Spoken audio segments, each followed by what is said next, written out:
ക്രിസ്തുവേശുവിൻ്റെ മഹത്വത്തിൻ്റെ വല്ലഭത്വത്തിനൊത്തവണ്ണം നാം ബലപ്പെടണമെന്ന് ആഗ്രഹിച്ചുകൊണ്ട് നമുക്ക് വേണ്ടി ഹൃദയംഗമായി പ്രാർത്ഥിക്കുന്ന ഒരു പ്രാർത്ഥന മുഴുവനുമാണ് ഞാൻ വായിച്ചു കേൾപ്പിച്ചത്. ഈ വേദഭാഗത്തും മറഞ്ഞിരിക്കുന്ന ചില ആത്മീക ചിന്തകളെ ദൈവാത്മാവ് ക്രിസ്തു കേന്ദ്രീകൃതമായി, ക്രിസ്തു വിജ്ഞാനാധിഷ്ഠിതമായി നമ്മിലേക്ക് പകർന്നു തരുന്നതിലൂടെ കർത്താവ് നമ്മെക്കുറിച്ച് ആഗ്രഹിക്കുന്ന ആത്മീകതയുടെ നെറുകയിലേക്ക് നമുക്ക് എത്തിച്ചേരുവാൻ കർത്താവ് കൃപ തരട്ടെ.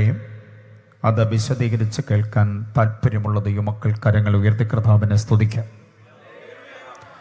അനുഗ്രഹീതമായ ആത്മീക സമ്മേളനങ്ങളുടെ സന്ദേശ പരമ്പരകളുടെ മൂന്നാമത് രാത്രിയിൽ നിങ്ങളെ അഭിവാദ്യം ചെയ്തുകൊണ്ട് ക്രിസ്തുവേശുവിൻ്റെ ധന്യവും സനാതനവും ശ്രേഷ്ഠവും ഉദാത്തവും ഉന്നതവുമായ വചനത്തിൻ്റെ പ്രഘോഷകനാകാൻ എനിക്ക് അവസരം നൽകിത്തന്ന സർവകൃപാലുവും പരമകാരുണികനുമായ കർത്താവിൻ്റെ പദാരബന്ധങ്ങളിൽ സകല മഹത്വവും മാനവും സ്തുതിയും പുകഴ്ചയും ആരാധനയും സ്തോത്രവും ആദരവോടെ സർവാദരവോടെ ഞാൻ അർപ്പണം ചെയ്യുകയാണ്. ഞങ്ങളിവിടെ ഉയർത്തുന്ന പാട്ടുകളിലൂടെ, പ്രഭാഷണങ്ങളിലൂടെ, രാഗതാളമേള സ്വരലയങ്ങളിലൂടെ നിങ്ങളുടെ മുമ്പിൽ ഞങ്ങൾ പാടിക്കേൾപ്പിക്കുന്ന ഏക കർത്താവും ഏകദൈവവും ഏകരക്ഷകനുമായ ക്രിസ്തു, അതുപോലെ തന്നെ ബൗദ്ധികവും സൈദ്ധാന്തികവുമായ ആലോചനകളിലൂടെ ഞങ്ങൾ പകർത്തി വ്യക്തമാക്കുന്ന ക്രിസ്തു, ഏകസത്യദൈവമായ ക്രിസ്തു എല്ലാവർക്കുമുള്ളതാണ്, ആർക്കും നിഷേധിക്കാനാവാത്ത യാഥാർത്ഥ്യമാണ്. ഓപ്ഷൻ വേറെ ഇല്ലാത്ത വിധം മുക്തിക്കും മോക്ഷത്തിനും സായുജ്യത്തിനും ശാന്തിക്കും സമാധാനത്തിനും വിടുതലിനും വീണ്ടെടുപ്പിനും ഏകമാർഗം ക്രിസ്തുവാണെന്നുള്ളത് ഇതുപോലെ ഒരുക്കപ്പെട്ട ഏതിടങ്ങളിലും അവസരം കിട്ടിയാൽ നിന്ന് പറയാൻ, പാടാൻ ഞങ്ങൾ സമർപ്പിതരും. അതിൻ്റെ സാമർഥ്യം ജനിതകമായിട്ടുള്ളതല്ല, കർത്താവ് പകരുന്ന ആത്മശക്തിയുടെ സാമർഥ്യമാണ്. അത് നാളിതുവരെ ചെയ്തു വരികയാണ്. പ്രാവച്ചമ്പലത്തോ ബാലരാമപുരത്തോ നെയ്യാറ്റിൻകരയിലോ തിരുവനന്തപുരം സിറ്റിയിൽ എവിടെങ്കിലുമോ ആരെങ്കിലും നിങ്ങൾക്കൊരു ഹോട്ടൽ പരിചയപ്പെടുത്തിയിട്ട് അവിടെ കയറി കഴിക്കണം കേട്ടോ, നല്ല ഫുഡാ എന്ന് പറഞ്ഞാൽ നമ്മൾ അവിടെ എത്തി തിരഞ്ഞു പിടിച്ച പേര് കണ്ടുപിടിച്ച് അവിടെ എത്തി ഓർഡർ കൊടുക്കുന്നു മെനു കാർഡ് അനുസരിച്ച്. പക്ഷെ കൊണ്ടുവന്ന ഭക്ഷണം നമ്മളെ പരിചയപ്പെടുത്തിയ ആൾ വാദോരാതെ പറഞ്ഞതിന് അത്രയും ടേസ്റ്റ് ഒന്നുമില്ലെങ്കിൽ വലിയ പരാതിയൊന്നും പെട്ടിട്ട് കാര്യമില്ല. വേറെ നല്ല ഹോട്ടൽ അപ്പുറത്തുണ്ട്, 1 2 ഓപ്ഷൻ ഇഷ്ടം പോലെയുണ്ട്.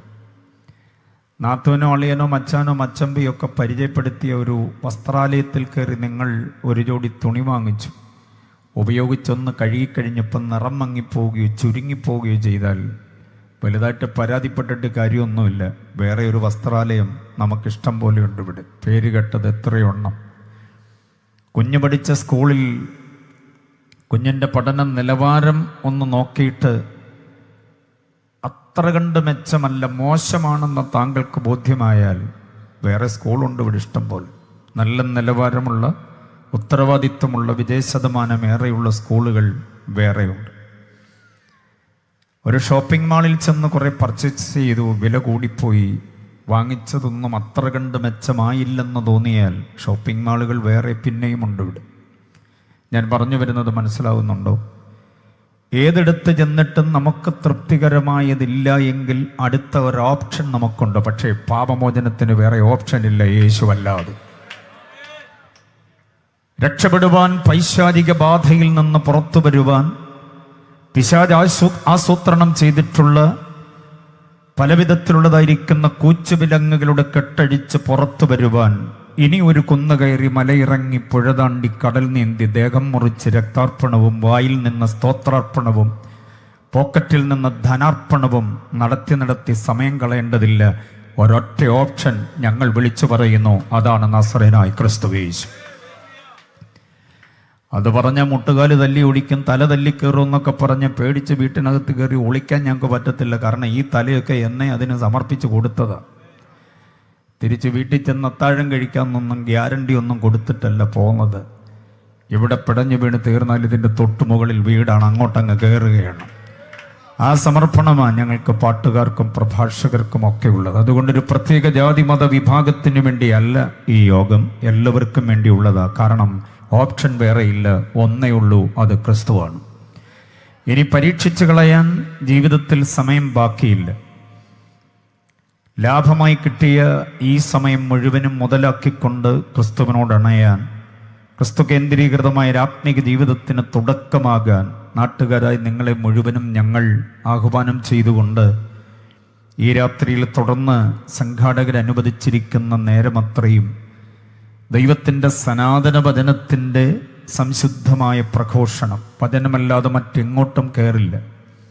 എന്നെ സംബന്ധിച്ചിടത്തോളം ലേഖനങ്ങളിലൂടെ ക്രിസ്തുവിൻ്റെ മഹത്വപൂർണമായ ഔന്നത്യത്തിൻ്റെ ഉത്തുംഗ പ്രതാപത്തെ വെളിപ്പെടുത്തുക, അതാണ് എന്നിലെ നിർബന്ധം. ഹമാസും ഗാസായും എൻ്റെ വിഷയമേ അല്ല. ഇസ്രായേലിന് എന്തോ ഭവിക്കുമെന്നുള്ളതിനകത്ത് ഞാൻ ചങ്ക് കഴിക്കേണ്ട കാര്യമില്ല. കാരണം എൻ്റെ അമ്മാച്ചനൊന്നും ഓടില്ല. എനിക്ക് നെഞ്ചിന് വേദനയുള്ളത് ക്രിസ്തുവില്ലാതെ പോകുന്ന വ്യക്തികളെ കുറിച്ചാണ്. ഫലസ്തീൻ വല്ല കുസൃതിയും കാണിച്ചിട്ടുണ്ടെങ്കിൽ തല്ലു വാങ്ങിക്കും. അത് ഇസ്രായേലും അവരും തമ്മിൽ എന്നേ ഉള്ള പ്രതിസന്ധിയാണ്. അതൊന്നും ഇവിടെ പ്രാവച്ചമ്പലംകാരുടെയും പത്തനാപുരംകാരനായ എൻ്റെയും വിഷയമേ അല്ല. മനോരമ, മംഗളം, മാധ്യമ, മാതൃഭൂമി, ജനയുഗം, ധനിതരം, Deepika, Rashtradeepika, Dinathanthi, Dinamalar, the Hindu, Indian Express അടക്കമുള്ള സകല പത്രത്താളുകളും നമുക്ക് യുദ്ധമുഖത്തേക്കൊരു പ്രചോദനം തരുന്നുണ്ട്. അതെല്ലാം കണ്ടും കെട്ടും അതിൻ്റെ പുറകെ പോകുന്ന കൂട്ടത്തിൽ മറക്കാതെ മുറുകെ പിടിക്കേണ്ട ഒന്ന് ക്രിസ്തു തന്നെയാണ്. സകലത്തിൻ്റെ കാരണഭൂതൻ, ലോകത്തിൻ്റെ വിധികർത്താവ്, സർവശക്തൻ, സർവജ്ഞാനി, സർവവ്യാപി, സർവാധികാരി, നിത്യൻ, മാറ്റമില്ലാത്തവൻ, അത്യുന്നതൻ, സൽഗുണസമ്പൂർണൻ, മഹോന്നതൻ, മഹത്വ സിംഹാസനസ്ഥനായ ക്രിസ്തു എന്ന നാമവിശേഷത്തിൻ്റെ ഔന്നത്യം അറിയാതെ വേറെ പലതും ചിലതുമൊക്കെ കൊട്ടിഘോഷിച്ചിട്ട് ആത്മരക്ഷ പ്രാപിപ്പാൻ കഴിയില്ല. അതുകൊണ്ട് ക്രിസ്തുവിൽ മാത്രം ഊന്നി നിന്നുകൊണ്ട് കൊലോസ്യ ലേഖനത്തിൻ്റെ മഹത്വപൂർണമായ ചിന്താധാരകൾ ഇവിടെ അകത്തിരിക്കുന്നവരും പുറത്തിരിക്കുന്നവരും ഓൺലൈനിൽ കേൾക്കുന്നവരും അറിയുന്നവരും ശ്രദ്ധിച്ച് കുറിച്ചെടുത്ത് പഠിക്കാൻ ചില വിചാരങ്ങളെ നിങ്ങൾക്ക് നൽകിത്തരുകയാണ്. പ്രബുദ്ധ മനസ്സുള്ള, ആത്മീയ വീക്ഷണമുള്ള, ദൈവവചനത്തിൻ്റെ പരിജ്ഞാനം ധാരാളമായി പ്രാപിച്ചിട്ടുള്ള നിരവധി പേരെന്നെ ശ്രദ്ധിക്കുന്നുണ്ട് എന്നെനിക്കറിയാം. വിദ്യാഭ്യാസം കൊണ്ട് പ്രബുദ്ധതയും സംഘടന കൊണ്ട് ശാക്തീകരണവും വന്നിട്ടുള്ള ജനതയും നാട്ടിലുണ്ടെന്നും എനിക്കറിയാം. അതുകൊണ്ട് തന്നെ നിഷ്പക്ഷമായി വാക്കുകൾക്ക് ചെവി തരണം. എവിടെങ്കിലും താങ്കൾക്ക് അവജ്ഞ തോന്നുന്നുണ്ടെങ്കിൽ അതിനെ എന്തെങ്കിലുമൊക്കെ പറഞ്ഞ് കാല് വലിച്ചു വെച്ച് നടന്നകന്നു പോകാതെ വിശദീകരണം തേടേണ്ടത് എവിടെയാണ്, വിശദീകരണം വേണ്ടത് എവിടെയാണെന്ന് പറഞ്ഞാൽ ആ ഭാഗത്തിന് വചനാനുസൃതമായി വേദപുസ്തക സംബന്ധമായി വിശദീകരണവും തന്നുകൊണ്ടുപോകാൻ ഞങ്ങൾ ഒരുക്കമാണ്. നാളെ രാത്രി പ്രസംഗിക്കേണ്ട കർത്തൃദാസൻ ഇവിടെയുണ്ട്. അദ്ദേഹം ഞങ്ങൾ 3 പേര് പറഞ്ഞതിൻ്റെ ബാക്കി പത്രമായി ചിന്തകളെ പൂരിപ്പിക്കാൻ കരുത്തുള്ള കർത്തൃദാസന്. അദ്ദേഹത്തിൻ്റെ സാന്നിധ്യത്തിൽ ഇവിടെ ആയിരിക്കുന്നതിൽ സന്തോഷമുണ്ട്.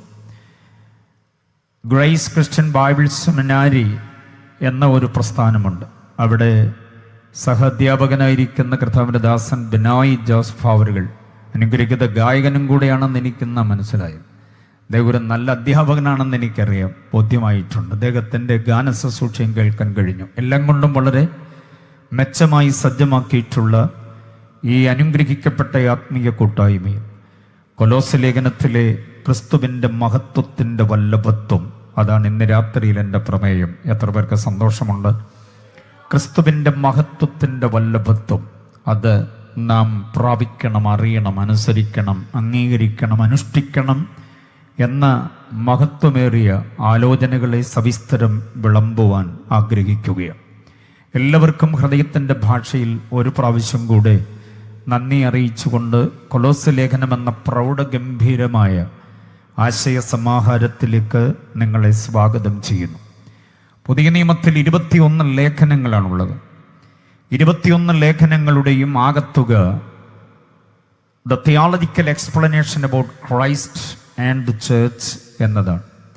ക്രിസ്തുവിനെക്കുറിച്ചും സഭയെക്കുറിച്ചുമുള്ള ദൈവശാസ്ത്ര വിശകലനം, അതാണ് ലേഖനങ്ങൾ എന്ന് പറയുന്നത്. 21 ലേഖനങ്ങൾ, ദ എപ്പിസ്റ്റൽസ്. റോമർ മുതൽ യൂദ വരെ അങ്ങനെ ക്രമീകരിച്ച് വെച്ചിട്ടുള്ള ലേഖനങ്ങൾ എഴുതിയ കാലത്തിനനുസരിച്ചല്ല, പകരം അതിനകത്തെ പ്രമേയമനുസരിച്ചാണ് അടുക്കി വെച്ചിട്ടുള്ളത്. ആഴത്തിൽ പഠിക്കാൻ മനസ്സ് കാട്ടുന്നവരുടെ ആത്മീയത തിളക്കമുള്ളതും ശ്രേഷ്ഠമായതും ആയിരിക്കും. ലേഖനങ്ങളുമായി ആത്മബന്ധമില്ലാത്തവരുടെ ആത്മീയത ഒരുമാതിരി പുഴുക്കത്തുള്ളതായിരിക്കും. അവർ ലോകത്തിലും മെമ്പർഷിപ്പ് ഉള്ളവരാ, സഭയിലും മെമ്പർഷിപ്പ് ഉള്ളവരാകും. ലോകത്തെയും ജഡത്തെയും പിശാചിനെയും സമമായ നിലയിൽ നിലനിർത്തിക്കൊണ്ട് ക്രിസ്ത്യ ജീവിതം നയിക്കുന്നവരാണ് ലേഖനങ്ങളുമായി ബന്ധമില്ലാത്തവർ. പക്ഷെ ലേഖനങ്ങളുടെ ആഴമേറിയ ആലോചനകളുമായിട്ട് ആത്മബന്ധമുള്ളവർക്ക് തള്ളേണ്ടത് തള്ളാനും കൊള്ളേണ്ടത് കൊള്ളാനും ആയിത്തീരേണ്ടതുപോലെ മാത്രം ആയിത്തീരാനും കൂടേണ്ടവരോട് മാത്രം കൂടാനും കൂടരുതാത്തവരോട് അകന്ന് ഒരകലം സൂക്ഷിക്കാനുമൊക്കെ അവർ പ്രാപ്തരാകുന്നു. അതാണ് ലേഖനങ്ങളുടെ പ്രാധാന്യത. ഞാൻ പറയുന്ന 3 കാര്യത്തെ ശ്രദ്ധിക്കണം. 3 കാര്യം മറന്നു പോകരുത്. കുഞ്ഞുങ്ങളടക്കം ശ്രദ്ധിച്ചു കൊള്ളണം. കുറിക്കാൻ പറ്റിയാൽ കുറിക്കണം. ഈ 3 കാര്യങ്ങളിൽ അധിഷ്ഠിതമാകണം നമ്മുടെ ക്രിസ്ത്യ ജീവിതം. അതിന് നമ്മെ പ്രേരിപ്പിക്കുന്നത് ലേഖനങ്ങളാണ്.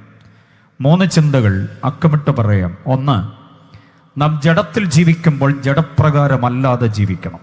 എത്ര പേർക്ക് മനസ്സിലാകുന്നുണ്ട്? ജഡമുതിർത്തുവിടുന്ന പാപരാഗങ്ങളുടെ വികാര വിക്ഷോഭങ്ങളുടെ ആവേഗങ്ങളുടെ ആസക്തികളുടെ തൃഷ്ണകളുടെ മുൻപിൽ പണയപ്പെട്ടു പോകുന്ന ഒരാത്മീയതയാകരുത് നമ്മുടെ ആത്മീയത. അവസരത്തിൻ്റെ ആനുകൂല്യം ഒത്തുകിട്ടുമ്പോൾ പാട്ടും പ്രാർത്ഥനയും ആരാധനയും പ്രൈസും വർഷിപ്പും ശുശ്രൂഷയും എല്ലാം പണയപ്പെടുത്തിയിട്ട് ആ ആനന്ദത്തിലേക്ക്, ആമോദത്തിലേക്ക്, ആഹ്ലാദത്തിലേക്ക്, ആഘോഷത്തിലേക്ക് പോകുന്നവൻ ലേഖനവുമായി ബന്ധമില്ലാത്തവനാണെന്ന് ഉറക്കെ പറയണം. അപ്പോൾ 1-ാമത്തെ വാചകം മറക്കരുത്. ജഡത്തിൽ ജീവിക്കുമ്പോൾ ജഡപ്രകാരമല്ലാതെ ജീവിക്കണം. ആത്മീയതയ്ക്ക് വിരുദ്ധമായ നിരവധി ചേതോവികാരങ്ങളെ ഉയർത്തിവിടുന്ന, ഉദ്ദീപിപ്പിച്ചുവിടുന്ന, ഉണർത്തിവിടുന്ന ഒരു സംഗതിയാണ് നമ്മുടെ ജഡം. ആ ജഡത്തെ പിടിച്ച് അടക്കാൻ കഴിയണം.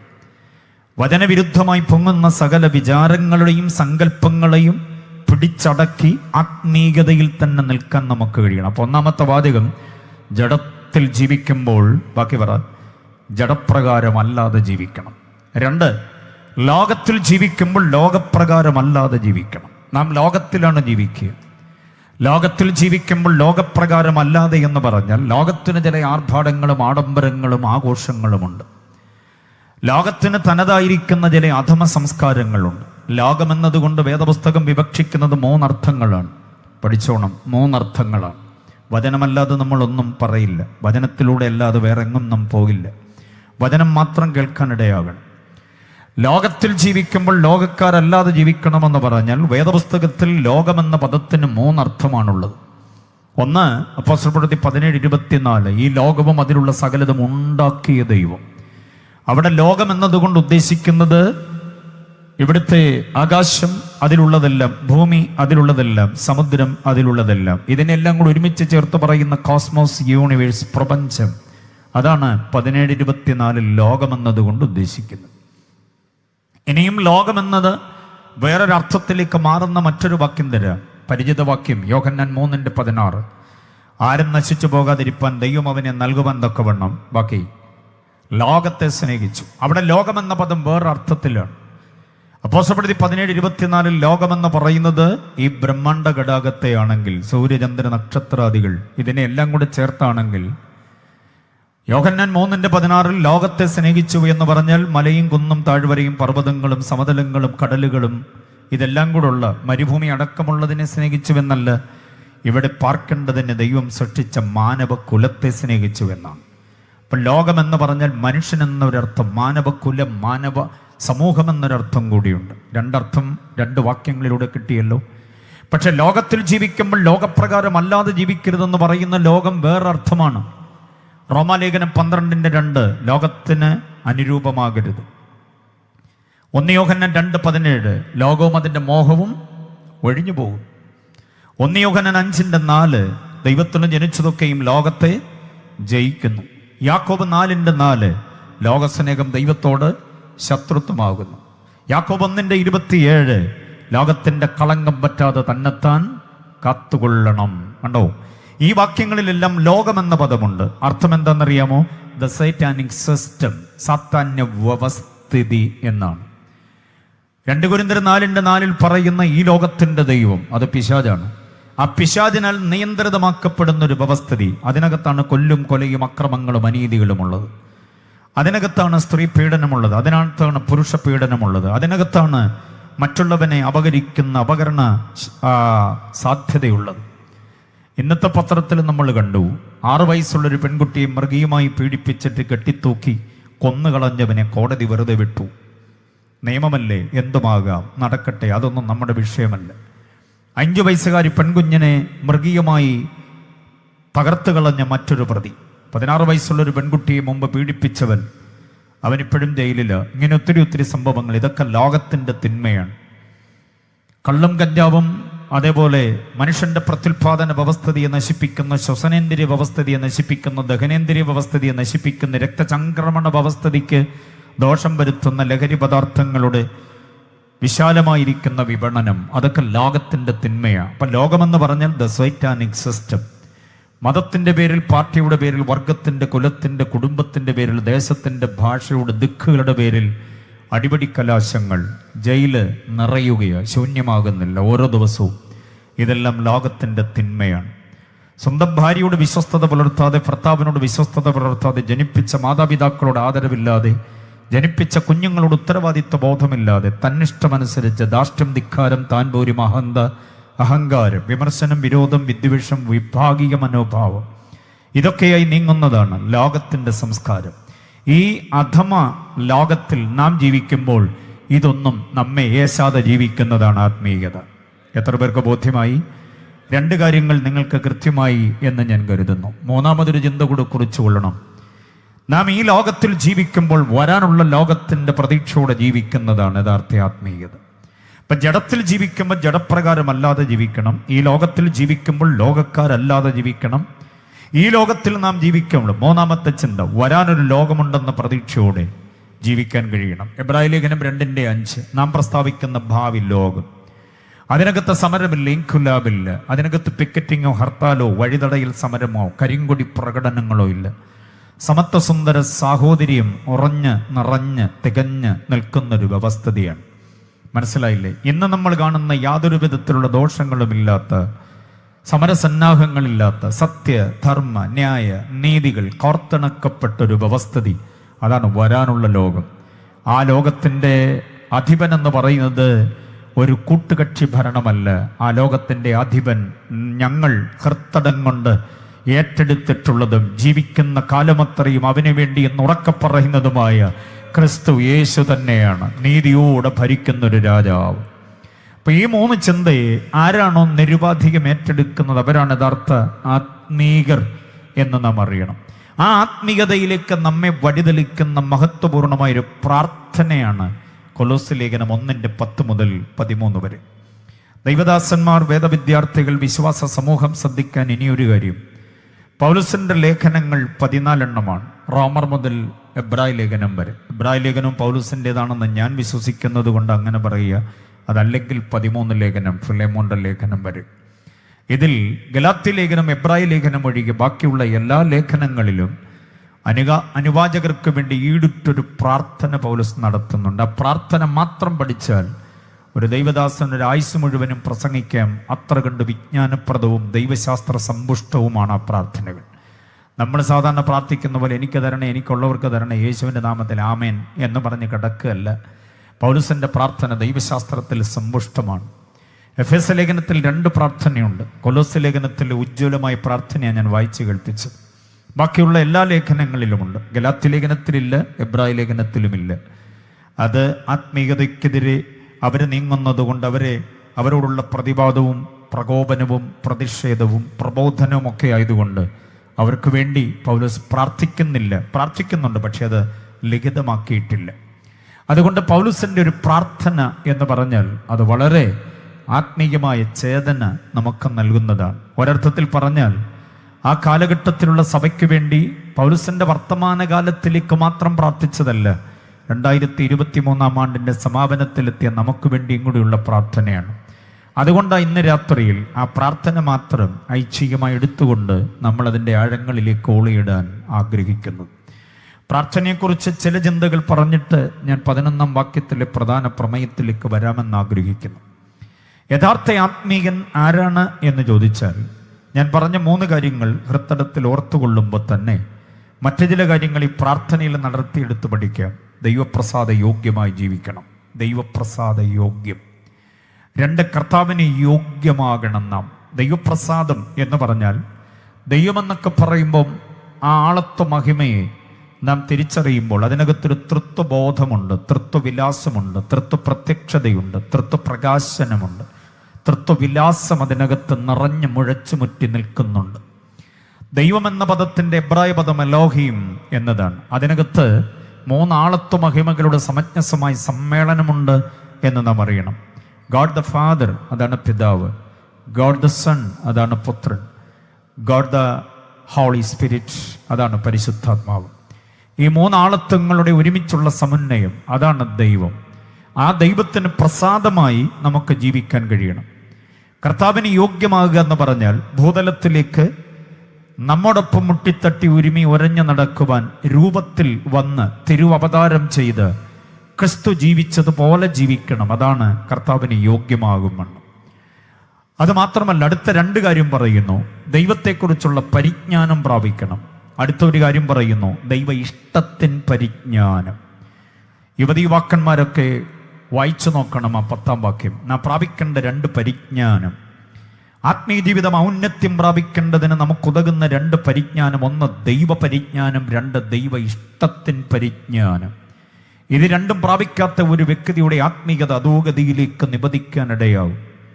ദൈവമാരാണ് എന്ന പരിജ്ഞാനമില്ലാത്തത് പലരുടെയും വിഷയം. പ്രത്യേകിച്ച് ആർഷ ഭാരതത്തിൻ്റെ പൊതുവായ പ്രശ്നം കേന്ദ്ര ഭരണം ശരിയല്ലെന്നോ സംസ്ഥാന ഭരണം ശരിയല്ലെന്നോ എന്നൊക്കെ വാർത്താമാധ്യമങ്ങൾ പറയുന്നുണ്ട്. പക്ഷേ വേദപുസ്തകത്തെ നെഞ്ചോടടിപ്പിക്കുന്ന ഞങ്ങൾക്ക് ഉറക്കെ പറയാനുള്ളത്, അങ്ങ് ഇന്ദ്രപ്രസ്ഥം കേൾക്കയോ അല്ലെങ്കിൽ അങ്ങ് അനന്തപുരി കേൾക്കയോ ഉറക്കെ പറയാൻ ഞങ്ങൾക്കുള്ളിൽ താല്പര്യമുള്ളതും ചേതനയുള്ളതുമായ പ്രധാന ചിന്ത, ഈ മുനിപുങ്കവന്മാരുടെ ഋഷീശ്വരന്മാരുടെ വേദങ്ങളുടെ ഭിന്നമത രാഷ്ട്രീയ സംസ്കാര ജാതീയ അനുഭവങ്ങൾ തിങ്ങി നിറഞ്ഞു നിൽക്കുന്ന നമ്മുടെ രാജ്യത്തിൻ്റെ ഏറ്റവും വലിയ പ്രധാന പ്രശ്നം എന്താണെന്നറിയാമോ? ദൈവപരിജ്ഞാനമില്ലാതെ പോകുന്നതാണ്. ദൈവപരിജ്ഞാനമില്ലാതെ പോകുന്നു. എന്താണ് ദൈവപരിജ്ഞാനം? ആരാണ് ദൈവം, ഏതാണ് സത്യദൈവമെന്ന ബോധമില്ലാതെ പലതിനെയും ചിലതിനെയും എല്ലാം ദൈവമെന്ന് കണ്ട് നമിക്കുന്ന, പ്രണമിക്കുന്ന, പ്രണയിക്കുന്ന ഒരു രീതി നിലനിൽക്കുന്നു എന്നുള്ളതാണ്. ആകാശത്തെ ആരാധിക്കുന്നവരും സൂര്യനെ ആരാധിക്കുന്നവരും ചന്ദ്രനെയും നക്ഷത്രങ്ങളെയും ആരാധിക്കുന്നവരുണ്ട്. എല്ലാ ഭൂതപ്രേത പിശാചുക്കൾ യക്ഷിഗന്ധർവന്മാരെ ആരാധിക്കുന്നവരുണ്ട്. ഒഴുകുന്ന പുഴയും ഇലച്ചാർത്തുള്ള വൃക്ഷവും കാട്ടുമൃഗവും നാട്ടുമൃഗവും പറവകളും പ്രാണികളും അനിതര സാധാരണമായ ശേഷിയുള്ള സ്ത്രീകളും പുരുഷന്മാരും ഒക്കെ ഇവിടെ ആരാധ്യന്മാരാകുമ്പോൾ വേദപുസ്തകം വെളിപ്പെടുത്തുന്ന ഏകസത്യ ദൈവത്തെക്കുറിച്ചുള്ള പരിജ്ഞാനമില്ലാതെ പോകുന്നത് കൊണ്ട് ആത്മീയ അന്ധതയിലേക്ക് മനുഷ്യൻ നീങ്ങുകയാണ്. ഒരൊറ്റ മതത്തിൻ്റെയും കുത്തകയല്ലാത്ത, ഒരു മന്ത്രവാദിയുടെയും അക്ഷരക്കൂട്ടിനകത്ത് കാലുകുരുങ്ങി നിൽക്കാത്ത ഒരു സത്യദൈവമുണ്ട്, ഏകസത്യദൈവം. ആ ഏകസത്യദൈവം സകല മനുഷ്യൻ്റെയും സകല പ്രശ്നങ്ങൾക്കും പരിഹാരകനാണ്. എൻ്റെ ദേഹദണ്ഡനത്തിന് ഞാൻ വടക്കോട്ടും, എൻ്റെ ശത്രുക്കളുടെ സംഹാരത്തിന് ഞാൻ തെക്കോട്ടും, എൻ്റെ ഭൂമിക നന്നായി വിളയേണ്ടതിന് ഞാൻ പടിഞ്ഞാറോട്ടും, എൻ്റെ തലമുറ നന്നായിട്ട് വിദ്യാസമ്പന്നരും സന്താന സൗഭാഗ്യമുള്ളവരുമാകേണ്ടതിന് ഞാൻ അങ്ങ് കിഴക്കോട്ടും ഓടണമെന്ന് ഇവിടെ പല വേദാന്തികളും പറയുമ്പോൾ ഞാൻ അനുഭവിക്കുന്ന 100 150 ആയിരക്കണക്കിന് പ്രശ്നങ്ങൾ ഒന്നിച്ച് പരിഹരിച്ചു തരാൻ കഴിയുന്ന സർവശക്തനും സർവജ്ഞാനിയും സർവവുമായ ഒരു ദൈവമുണ്ട്. ആ ദൈവം ആരുടെയും മന്ത്രോച്ചാരണത്തിൻ്റെ അക്ഷരക്കൂട്ടിൽ കാലുകുരുങ്ങി നിൽക്കുന്നവനല്ല, പകരം സർവ്വവ്യാപിയും സർവ്വ അധികാരിയുമാണ്. ആ ദൈവമാണ് യഥാർത്ഥ ദൈവം. ആ ദൈവത്തെക്കുറിച്ചുള്ള പരിജ്ഞാനം നമ്മൾ പ്രാപിക്കണം. ആ ദൈവത്തെക്കുറിച്ചുള്ള പരിജ്ഞാനം പ്രാപിക്കുവാനുള്ള ഏകമാർഗം, ഒന്നല്ലാതെ വേറൊന്നില്ല, ഏകമാർഗം ദൈവത്തിൻ്റെ സനാതന വചനമായ വിശുദ്ധ ബൈബിളാണ്. അതുകൊണ്ട് തന്നെ ഇതുമായി ബന്ധപ്പെട്ട പാട്ടുകളും ഇതുമായി ബന്ധപ്പെട്ട പ്രസംഗങ്ങളും ഞങ്ങൾക്ക് ദേശത്തോട് ചെയ്തേ പറ്റുകയുള്ളൂ. അത് കേൾക്കാൻ നിഷ്പക്ഷമായി മനസ്സ് കാട്ടിയാൽ തങ്ങളുടെ ജീവിതത്തിനത് സ്വാതന്ത്ര്യത്തിൻ്റെ പൊൻപുലരി പ്രദാനം ചെയ്യും. അത് അനുഭവിക്കുന്നവർ കരങ്ങൾ ഉയർത്തി കർത്താവിനെ സ്തുതിച്ചാട്ടെ. ഞാൻ ഈ മൈക്രോഫോൺ ഇവിടെ ഇരിക്കുന്ന പലരുടെ കയ്യിലേക്ക് ഹാൻഡ് ഓവർ ചെയ്താൽ മദ്യം അവർക്ക് വരുത്തിയ വിനാശം, ജീവിതത്തിൻ്റെ ദുർഗുണങ്ങളും ദുശീലങ്ങളും അവരെ മനുഷ്യരല്ലാതാക്കി മാറ്റിയ കുറേ കാലഘട്ടത്തിൻ്റെ ഇരുണ്ട യുഗത്തിൻ്റെ സാക്ഷ്യം ഒക്കെ അവർക്ക് പറയാനുണ്ട്. പെറ്റമ്മ തലേ കൈവച്ച് ഇങ്ങനെ ഒരെണ്ണം എൻ്റെ വയറ്റി വന്ന് പറന്നല്ലോ തമ്പുരാനെ, ഇവനെ അങ്ങ് വിളിച്ചൂടെ എന്ന് വരെ പ്രാഗി അലക്കത്തക്ക നിലയിൽ മനോവേദന ഉണ്ടാക്കിയ പലരും ഇവിടെയുണ്ട്. അവരുടെ ജീവിതത്തിന് മാറ്റമുണ്ടാക്കിയത് പോലീസിന്റെ മുഷ്ടിപ്രയോഗമല്ല, ലോക്കപ്പിനകത്ത് പൂട്ടിയിട്ടിട്ട് തച്ചിന് നിന്ന് ഇടിച്ചതുകൊണ്ട് നന്നായതല്ല, ആ ഇടിയൊക്കെ കൊള്ളുമ്പോഴും വർദ്ധിത വീര്യത്തോടെ പുറത്തിറങ്ങിയാൽ മറ്റവന്റെ പള്ളയ്ക്ക് കത്തികയറ്റണമെന്ന പ്രതികാര മനോഭാവത്തോടെയാ അവരതിനകത്ത് കഴിഞ്ഞത്. പക്ഷേ അഴിക്കകത്തേക്ക് ഞങ്ങൾ നീട്ടിക്കൊടുത്ത സുവിശേഷ പ്രതികൾ ജീവിതത്തിൽ മാറ്റം വരുത്തിയ 1000 പേരല്ല, 10,000-കണക്കിനല്ല, ലക്ഷക്കണക്കിന് ആളുകളെ ഞങ്ങൾ നിരത്തി നിർത്തിത്തരാം. ഇവിടുത്തെ ഭരണാധിപന്മാരുടെ ഭരണത്തിന്റെ ഏറ്റവും വലിയ ആനുകൂല്യം കൊണ്ട് നന്നായവരെക്കാൾ അധികം ഏറ്റവും അധികം ആളുകളെ സുവിശേഷം കൊണ്ട് നന്നാക്കിയെടുത്തു എന്നുള്ള വസ്തുത ഞങ്ങളിൽ വ്യാപരിച്ച ഞങ്ങളുടെ സ്വസിദ്ധമായ കഴിവല്ല, പകരം ദൈവത്തിന്റെ പരിശുദ്ധാത്മാവിന്റെ ദൈവാത്മനിയോഗത്തിന്റെ. അതുകൊണ്ടാണ് ഞങ്ങൾ സുവിശേഷം ഇത്ര ആത്മധൈര്യത്തോടെ നെഞ്ചുറപ്പോടെ തൻ്റെ ഇടത്തോടെ പാടുന്നതും പറയുന്നതും. കേൾക്കാൻ നമുക്ക് കൊലോസ്യ ലേഖനം നൽകുന്ന ആത്മീയതയുടെ അനുഗ്രഹീതമായ അനുഭവം. ഇപ്പൊ ദൈവത്തെക്കുറിച്ചുള്ള പരിജ്ഞാനം, ദൈവ ഇഷ്ടത്തിൻ പരിജ്ഞാനം. ദൈവ ഇഷ്ടത്തിൻ പരിജ്ഞാനം എന്ന് പറഞ്ഞാൽ എന്താ? ദൈവത്തെക്കുറിച്ചൊരു വ്യക്തി ആഴമായി ബോധ്യമായി കഴിഞ്ഞാൽ അവന്റെ നാവിൽ നിന്ന് ഉയരുന്ന അടുത്ത ചോദ്യം വാട്ട് ഷാൽ ഐ ഡു, ഞാൻ എന്ത് ചെയ്യണമെന്നുള്ളത്. ദൈവം ആരാണെന്ന് തിരിച്ചറിവ് ഉണ്ടായിക്കഴിഞ്ഞാൽ ആ ദൈവത്തോട് തന്നെ ചോദിക്കണം വാട്ട് ഷാൽ ഐ ഡു, ഞാൻ എന്താ ചെയ്യേണ്ടത് എന്ന് പറഞ്ഞാൽ എൻ്റെ അർത്ഥം ഇതുവരെ ഞാൻ എനിക്ക് ഇഷ്ടമുള്ളതുപോലൊക്കെ പോയി വന്നു, ചെയ്തു, കഴിച്ചു, കുടിച്ചു, ഉടുത്തു, മുട്ടി, തട്ടി, ഉരുമി, ഒരഞ്ഞു, നടന്നു.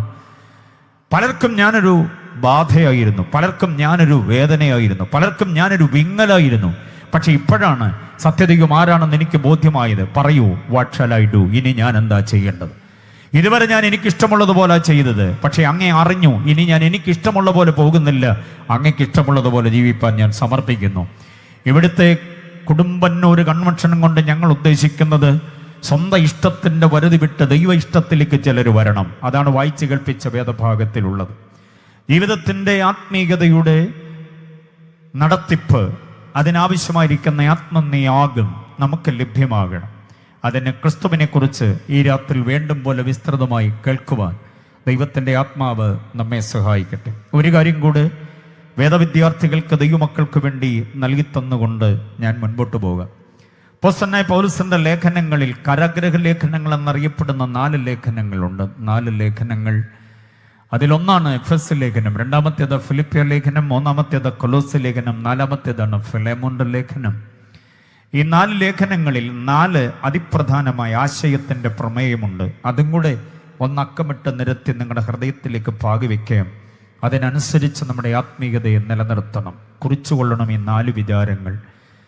ഞാൻ ഈ 4 ലേഖനങ്ങളിൽ നിന്ന് ഏത് വാക്യം വായിച്ച് പ്രസംഗിച്ചാലും ഈ 4 ചിന്തകളെ പറയാറുണ്ട്. നിങ്ങളിൽ പലരും ഒരുപക്ഷെ വേറെ ചില പ്രസംഗങ്ങളിലൂടെ അത് കേട്ടിട്ടുണ്ടാകാം. എങ്കിലും കേൾക്കാത്തവർക്ക് വേണ്ടി പറയുക. പൗലോസിന്റെ 14 ലേഖനങ്ങളിൽ 4 ലേഖനങ്ങൾ കാരാഗ്രഹത്തിൽ നിന്ന് പിറവിയെടുത്തത്. കാരാഗ്രഹത്തിന്റെ സ്വസ്ഥമായ, സ്വൈര്യമായ, ശാന്തമായ അന്തരീക്ഷത്തിൽ നിന്ന് ക്രിസ്തുവിനെ ധ്യാനിച്ചപ്പോൾ ആ ധ്യാനമണ്ഡലത്തിലേക്ക് രൂപപ്പെട്ട ക്രിസ്തു പരിജ്ഞാന വിചാരങ്ങൾ ചോർന്നു പോകാതെ അവർക്ക് വേണ്ടി മാത്രമല്ല നമുക്ക് വേണ്ടിയും കൂടെ ലിഖിതമാക്കിയതാണ് ഈ 4 ലേഖനങ്ങൾ.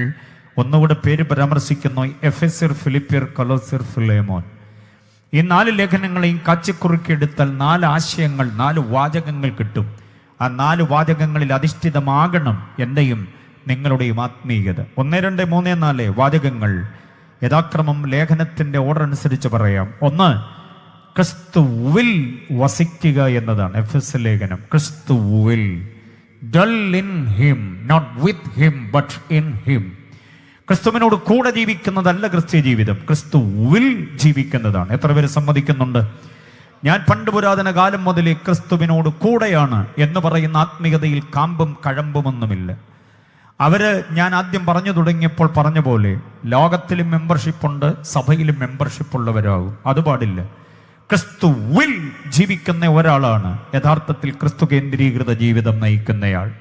പാപത്തോട് അകന്നു നിൽക്കാനും തിന്മയോട് ഏകീഭവിക്കാതെ വിശുദ്ധ ജീവിതത്തിന് ഉത്തരവാദിത്വ ബോധത്തോടെ നിൽക്കുവാൻ, ഞാൻ പറഞ്ഞ പോലെ തള്ളേണ്ടതൊക്കെ തള്ളി കൊള്ളേണ്ടത് മാത്രം കൊണ്ടുകൊണ്ട് ജീവിക്കാൻ കഴിയണമെങ്കിൽ ക്രിസ്തുവിൽ ആകണം. അതാണ് എഫെസ് ലേഖനം നൽകുന്ന പാഠം. രണ്ടാമത്തെ വാചകം ക്രിസ്തുവിൽ സന്തോഷിക്കുക എന്നതാണ്. റിജോയ്സ് ഇൻ ക്രൈസ്റ്റ് എന്നതാണ്. ക്രിസ്തുവിൽ എത്ര പേർക്ക് സന്തോഷമുണ്ട്? ക്രിസ്തുവിൽ. നമ്മുടെ സ്വന്തം തണ്ടപ്പേരിൽ തീരെഴുതി കിട്ടിയ ഭൂമികയിലോ നമ്മൾ പടുത്തുയർത്തിയ വർണ്ണാഭമായിരിക്കുന്ന കെട്ടിട സമുച്ചയങ്ങളിലോ നമ്മുടെ തലമുറ വിദേശത്ത് നിന്ന് നേടിത്തരുന്ന റിയാൽ, ദിർഹം, dirhams, dollar, euro, pound, shekel അടക്കമുള്ള വിദേശ നാണ്യങ്ങളിലോ ഒന്നുമല്ല നമ്മുടെ സന്തോഷം. പിന്നെ നമ്മുടെ സന്തോഷം നമ്മുടെ വീണ്ടെടുപ്പുകാരൻ പ്രാണനാഥൻ, നമ്മുടെ രക്ഷാ നായകനില്ല. എത്ര പേർക്ക് സന്തോഷമുണ്ട്? എന്ത് വന്നാലും വേർപിരിയില്ല, നോ ടേണിംഗ് ബാക്ക് എന്ന പ്രതിഷ്ഠയും തീരുമാനവും ആ ഉജ്ജ്വലമായ പ്രഖ്യാപനത്തിനുടമകളായി മുൻപോട്ട് പോകാൻ കഴിയണം. അതാണ് ക്രിസ്തു വിൽ സന്തോഷിക്കുക എന്ന് പറയുന്നത്. മൂന്നാമത്തെ വാചകം കൊലോസ്യ ലേഖനവുമായി ബന്ധപ്പെട്ട ക്രിസ്തുവിൽ തികയുക എന്നതാണ്. ഫുൾനെസ് ഇൻ ക്രൈസ്റ്റ് എന്നത്. ക്രിസ്ത്യ ജീവിതം പാതി പണിത് നടക്കുന്നതല്ല. ക്രിസ്ത്യ ജീവിതം അതിൻ്റെ തികവിലേക്ക് വരണം. ക്രിസ്ത്യ ജീവിതം ക്രിസ്തുവിൽ തികയണം. കാരണം തികവുള്ള ഒരാളത്വം, തികവുള്ള ഒരു മഹത്വപൂർണമായ ആളത്വമായിരുന്നു ക്രിസ്തു. ക്രിസ്തുവിൽ ഏതാ പാതി നിങ്ങൾ കണ്ടിട്ടുള്ളത്? തുടങ്ങി വെച്ചത് പൂർത്തീകരിക്കാത്ത ഏത് മണ്ഡലമാ ഉള്ളത് ക്രിസ്തുവിൽ? വിശുദ്ധിയുടെ തികവ്, അനുസരണത്തിന്റെ തികവ്, അറിവിന്റെ തികവ്, ആത്മീയതയുടെ തികവ്, പിതാവുമായി ബന്ധത്തിന്റെ തികവ്, തന്നോട് കൂടെയുള്ള വ്യക്തികളുമായിട്ടുള്ള സുതാര്യ ബന്ധത്തിന്റെ തികവ്. ക്രിസ്തുവിന്റെ തികവുകൾ എണ്ണിയാൽ ധാരാളമുണ്ട്. അതേപോലെ തന്നെ നാം തികഞ്ഞവരായി മാറണം ക്രിസ്തുവിൽ. എത്ര പേര് ആഗ്രഹിക്കുന്നുണ്ട് ഈ കൺവെൻഷനിൽ വന്ന് സംബന്ധിക്കുന്ന മുഴുവൻ ആളുകളും ആത്മീയതയിൽ തികഞ്ഞവരാകണമെന്ന് ആഗ്രഹിക്കുന്നു? ഏറ്റവും വലിയ തികവ് അനുസരണത്തിലാണ്. 2 കൊരിന്ത്യർ 10:6 നിങ്ങളുടെ അനുസരണം തികഞ്ഞു വരണം. അടുത്ത തികവ് വിശുദ്ധിയിലാണ്. 2 കൊരിന്ത്യർ 7:1 വിശുദ്ധിയെ തികച്ചുകൊള്ളണം. അടുത്ത തികവ് സ്നേഹത്തിൻ്റെതാണ്. 1 യോഹന്നാൻ 2:5 സ്നേഹത്തിൽ തികയണം. അങ്ങനെ പറഞ്ഞാൽ ഞങ്ങൾക്ക് കുറിക്കാൻ പാടാണ് ഉപദേശി, ഒന്ന് തഞ്ചമായി പറയണേന്ന് നിങ്ങളുടെ ചിലരുടെ മുഖം എന്നോട് സംവദിക്കുന്നത് എനിക്ക് മനസ്സിലാക്കാൻ കഴിയുന്നുണ്ട്. ഈ തികവ് എവിടെങ്കിലുമൊക്കെ പ്രസംഗിക്കാൻ ഞങ്ങൾക്ക് ഉപകരിക്കുന്ന, അതുകൊണ്ട് ഒന്ന് തഞ്ചമായി പറയണേ എന്ന് പറയാതെ പറയുന്ന മുഖങ്ങളെ ഞാൻ കാണുന്നു. അതുകൊണ്ട് ഒന്നുകൂടെ പറയാം. ആദ്യത്തെ തികവ് എന്ന് പറയുന്നത് അനുസരണത്തിൻ്റെ തികവ. 2 കൊരിന്ത്യർ 10:6 2 കൊരിന്ത്യർ 10:6 അനുസരണത്തിൻ്റെ തികവ്. ക്രിസ്തുവിൽ നാം തികയുമ്പോൾ ക്രിസ്തു ക്രൂശിലെ മരണത്തോളം അനുസരണമുള്ളവനായി തീർന്നു. അതുകൊണ്ട് നാമം അനുസരണത്തിൽ തികയണം. രണ്ടാമത്തേത് വിശുദ്ധിയുടെ തികവാണ്. വിശുദ്ധി ഏതെങ്കിലും ഒരു മണ്ഡലത്തിൽ പോരാ, സർവാത്മന വിശുദ്ധരാകണം. ജഡത്തിൽ വിശുദ്ധി വേണം, ആത്മാവിൽ വിശുദ്ധി വേണം, ദേഹിയിൽ വിശുദ്ധി വേണം, നോട്ടത്തിലും പ്രവൃത്തിയിലും വാക്കിലും വിശുദ്ധി വേണം, ബന്ധങ്ങളിൽ വിശുദ്ധി വേണം, സാമ്പത്തികത്തിലും ദാമ്പത്തികത്തിലും വിശുദ്ധരാകണം. 2 കൊരിന്ത്യർ 7 അതിൻ്റെ 1 പ്രൈസ് ആൻഡ് വർഷിപ്പിൽ വിശുദ്ധി സൂക്ഷിക്കുന്ന ആളുകളുണ്ട്. താളമുള്ള പാട്ടുപാടിയൽ ആത്മീയതയുടെ പൂർണ്ണത. പക്ഷെ അവരുടെ ദാമ്പത്യ ജീവിതം ഏതാണ്ട് വിവാഹമോചനത്തിൽ ഒപ്പിട്ടിട്ടില്ലെന്നുള്ളതേ ഉള്ളൂ. ഏതാണ്ട് അതുപോലൊക്കെ കഴിഞ്ഞുകൂടുക. മറ്റുള്ളവരുമായിട്ട് ഇടപാടില്ല, അപ്പനുമായി വലിയ ബന്ധമില്ല, അമ്മയുമായി വലിയ ബന്ധമില്ല, സഹോദരങ്ങളുമായി വലിയ ബന്ധമില്ലാതെ അകന്നകന്നു പോകുന്നവർ, ഇടവകയുമായി വലിയ ബന്ധമില്ലാതെ പോകുന്നവർ. അതാണ് വിശുദ്ധിയുടെ തികവെന്ന് പറഞ്ഞാൽ. വിശുദ്ധമായ ബന്ധത്തിൻ്റെ ആ ഊഷ്മളതയും അതിൻ്റെ പരിപാവനതയും പവിത്രതയും അനന്യതയും നീതിയും സത്യസന്ധതയുമാണ്. ഇപ്പൊ വിശുദ്ധിയിൽ തികയണം. അടുത്ത തികവ് സ്നേഹത്തിൻ്റെ തികവാണ്. 1 യോഹന്നാൻ 2:5 ദൈവസ്നേഹം വാസ്തവമായി നിങ്ങളിൽ തികയണം. കണ്ടോ, കൊലോസ്യ ലേഖനം പറയുന്ന തികവ് അതിശ്രേഷ്ഠമായ തികവാണ്. അടുത്തത് ദൈവഹിതത്തിൽ നാം തികയണം. ദൈവഹിതത്തിൽ കൊലോസ്യ ലേഖനം 4:12 ദൈവഹിതം സംബന്ധിച്ചൊക്കെയും നിങ്ങൾ പൂർണ്ണ നിശ്ചയം, നിങ്ങൾ തികഞ്ഞവരും പൂർണ്ണ നിശ്ചയമുള്ളവരുമാകണം. അപ്പോൾ ഈ വിധമായിരിക്കുന്ന തികവ്. അടുത്ത പൗലോസ് പറയുന്ന വേറൊരു തികവുണ്ട്. സുവിശേഷത്തിൻ്റെ പ്രവൃത്തി തികയ്ക്കണമെന്നേ എനിക്കുള്ളൂ, എൻ്റെ പ്രാണനെ ഞാൻ വിലയേറിയതായി എണ്ണുന്നില്ല. അപ്പോസ്തലപ്രവൃത്തി 20:24 ശുശ്രൂഷ തികയ്ക്കുക. ശുശ്രൂഷ ഇടയ്ക്കിട്ടിട്ട് പോകരുത്. ദേമാസിനെ പോലെ, യൂദായെ പോലെ ഇടയ്ക്കിട്ടിട്ട് പോകേണ്ടതല്ല. ഫിലേത്തോസും ഹുമനയോസും വിശ്വാസക്കപ്പൽ തകർത്ത ശുശ്രൂഷ ഇടയ്ക്ക് അന്യം വരുത്തിപ്പോയവര്. പക്ഷെ നമ്മെ ദൈവം ഏൽപ്പിച്ച ശുശ്രൂഷ തികയ്ക്കണം. എത്ര പേർക്ക് താല്പര്യമുണ്ട്? ഒത്തിരി പേര് തികയ്ക്കാതെ ഇടയ്ക്കിട്ടിട്ട് പോയപ്പോൾ അവരുടെയൊക്കെ ഭീകരമായിരിക്കുന്ന അസ്ഥികൂടങ്ങളുടെ ഇടയിൽ നിന്നുകൊണ്ടെന്ന പോലെ പറയണം. പൗലോസ് പറയുന്നു, ഞാൻ എൻ്റെ ഓട്ടം തികച്ചു. അത് പറഞ്ഞുകൊണ്ട് കണ്ണടയ്ക്കാൻ നമുക്ക് കഴിയണം. അതിനുള്ള കൃപയ്ക്ക് വേണ്ടിയാണ് കൊലോസ്യ ലേഖനത്തിൽ എൻ്റെ ചിന്തകൾക്ക് വേണ്ടി നാം കാതോർക്കേണ്ടത്. അപ്പോൾ എഫെസ്യ ലേഖനം ക്രിസ്തുവിൽ വസിക്കുക, ഫിലിപ്പിയ ലേഖനം ക്രിസ്തുവിൽ സന്തോഷിക്കുക, കൊലോസ്യ ലേഖനം ക്രിസ്തുവിൽ തികയുക എന്നതാണ്. അടുത്തതാണ് ഫിലേമോന്റെ 1 ലേഖനം. അതിനകത്തൊരു പ്രമുഖ ചിന്ത, 25 വാക്യങ്ങളെ കാച്ചിക്കുറുക്കിയെടുത്താൽ കിട്ടുന്ന ആത്മീയ സാരസത്ത ക്രിസ്തുവിൽ വഹിക്കുക എന്നതാണ്. ക്രിസ്തുവിൽ വഹിക്കണം. വഹിക്കുക, വഹനം എന്ന് പറഞ്ഞാൽ അതിൻ്റെ അർത്ഥം ഉൾക്കൊള്ളുക. വഹിക്കുക എന്ന മലയാള പദം തെറ്റിദ്ധരിക്കരുത്. അവൻ എന്നെ വഹിച്ചിട്ട് പോയി എന്ന് പറയുന്ന വഹിപ്പീരല്ല ഇത്. ക്രിസ്തുവിൽ ഉൾക്കൊള്ളുക എന്നതാണ് എൻ്റെ അർത്ഥം. ജാതിയോ മതമോ നിറമോ കുലമോ കുടുംബമോ വർണ്ണമോ വർഗമോ നോക്കാതെ ഏത് വ്യക്തിയും ക്രിസ്തുവിന്റെ സ്നേഹത്തിൽ ഉൾക്കൊള്ളാൻ കഴിയണം. ആ മനസ്സുള്ളവർ കർത്താവിനെ സ്തുതിച്ചാട്ടെ. അവൻ ഇന്നതായ ഇനം, അവൻ ഇന്ന സംഘടനയിലെ, അവൻ ഇന്ന ദേശത്തെ, അവൻ ഇന്ന ഭാഷയുടെ, അങ്ങനൊന്നും ചിന്തിക്കാതെ വിഭാഗീയത മനോഭാവമില്ലാതെ എല്ലാവരെയും ക്രിസ്തുവിൽ ഉൾക്കൊള്ളാനുള്ള കഴിവ്. അതാണ് ഫിലേമോന്റെ ലേഖനത്തിൽ. നീഗ്രോ ട്രൈബാണ്. നീഗ്രോ ട്രൈബായ ആഫ്രിക്കക്കാരൻ ഒനേസിമോസിനെ കുറിച്ച് പൗലോസ് അതിനകത്തൊരു പ്രയോഗം പറയുന്നുണ്ട് ഫിലേമോന്റെ ലേഖനത്തിൽ. എൻ്റെ പ്രാണപ്രിയനായ അവനെ ഞാൻ മടക്കി അയച്ചിരിക്കുന്നു. എന്നാ സവിശേഷമായ പ്രയോഗം അതെന്നറിയാം.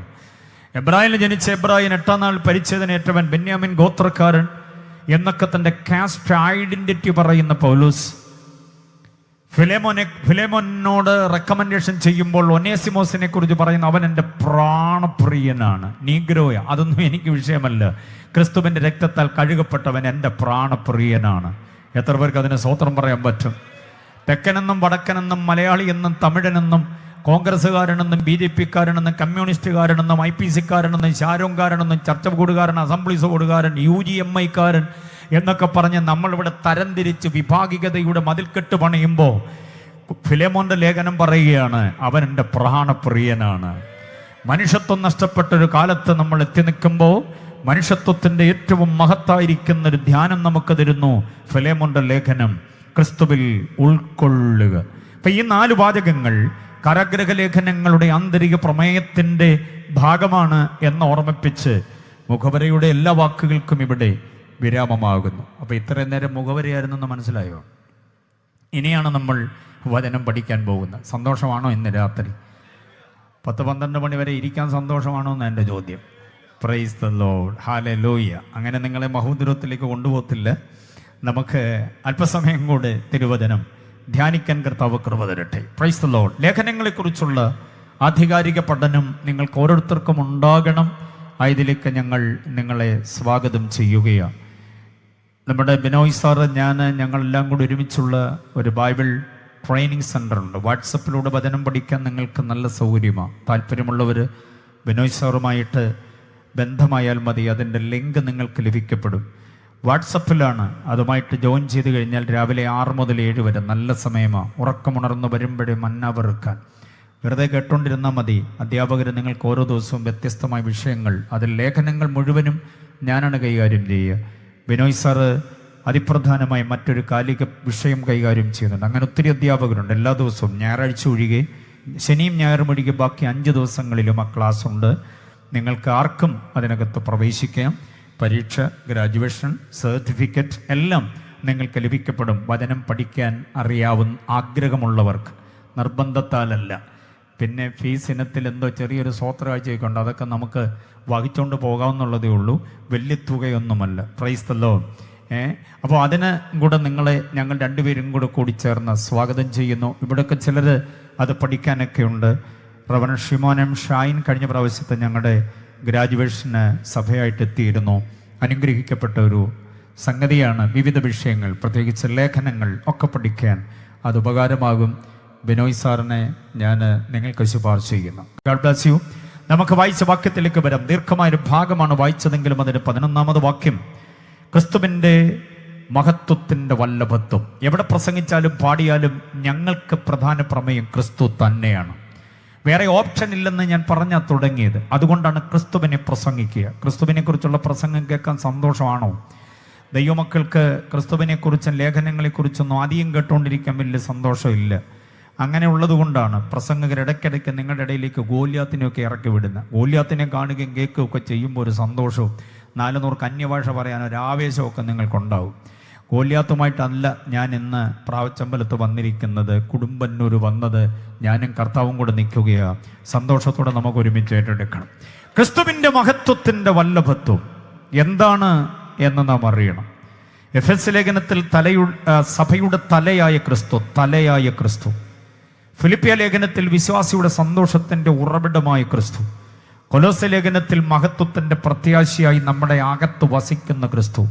ഫിലേമോന്റെ ലേഖനത്തിൽ നല്ല ജാമ്യക്കാരനായ ക്രിസ്തു. അങ്ങനെ 4 ലേഖനങ്ങളിലും കരഗ്രഹ ലേഖനങ്ങളിൽ ക്രിസ്തുവിൻ്റെ ബഹുവിധമായ വർണ്ണചിത്രങ്ങൾ, വർണ്ണാസ്തിത്വ വിളംബരങ്ങൾ, ആവിഷ്കാര ഭംഗി നമുക്ക് കാണാൻ കഴിയും. അതിൽ കൊലോസ്യ ലേഖനത്തിൽ മാത്രം പ്രതിപാദിക്കുന്ന ക്രിസ്തുവിൻ്റെ മഹത്വപൂർണമായ ഔന്നത്യത്തെയാണ് ഞാൻ അക്കമിട്ട് നിരത്തുന്നത്. ക്രിസ്തുവിനെ സഖാവ് ക്രിസ്തു, മാക്സ് ഏംഗൽസ് അടക്കമുള്ള കമ്മ്യൂണിസ്റ്റ് ആചാര്യന്മാരോടൊപ്പം, ചെഗുവേര അടക്കമുള്ളവരുടെ ചിത്രത്തോടൊപ്പം മൈക്കലാഞ്ചലോ വരച്ച ക്രിസ്തുവിൻ്റെ ചിത്രം എടുത്തു വെച്ചിട്ട് അടിയിൽ സഖാവ് ക്രിസ്തു എന്നൊക്കെ കമ്മ്യൂണിസ്റ്റ് ആദർശവാദികൾ പറയാറുണ്ട്. കുറ്റമല്ല, ക്രിസ്തു ഒരു സഖാവ് തന്നെയാണ്. എം.ഇ. ചെറിയാച്ചൻ സാറ് പാടിയൊരു പാട്ടിനകത്ത് എൻ്റെ ആത്മസഖാവാണ് ക്രിസ്തു എന്ന് പാടിയിട്ടുണ്ട്. നല്ല ചിന്തയാണത്. ഇവിടെ തീയുണ്ട കൊണ്ട്, വാളുകൊണ്ട്, ഇൻഖുലാബ് കൊണ്ടൊക്കെ വിപ്ലവമുണ്ടാക്കാൻ പലരും പരിശ്രമിക്കുമ്പോൾ സ്നേഹം കൊണ്ട് വിപ്ലവമുണ്ടാക്കിയ ഒരേ ഒരു വിപ്ലവകാരി ക്രിസ്തു തന്നെയാണ്. അതുകൊണ്ട് ക്രിസ്തുവിനെ സഖാവ് എന്ന് പറയുന്നതിനകത്ത് ഞങ്ങൾക്ക് ആക്ഷേപമൊന്നുമില്ല, അഭിമാനം തന്നെയാണ്.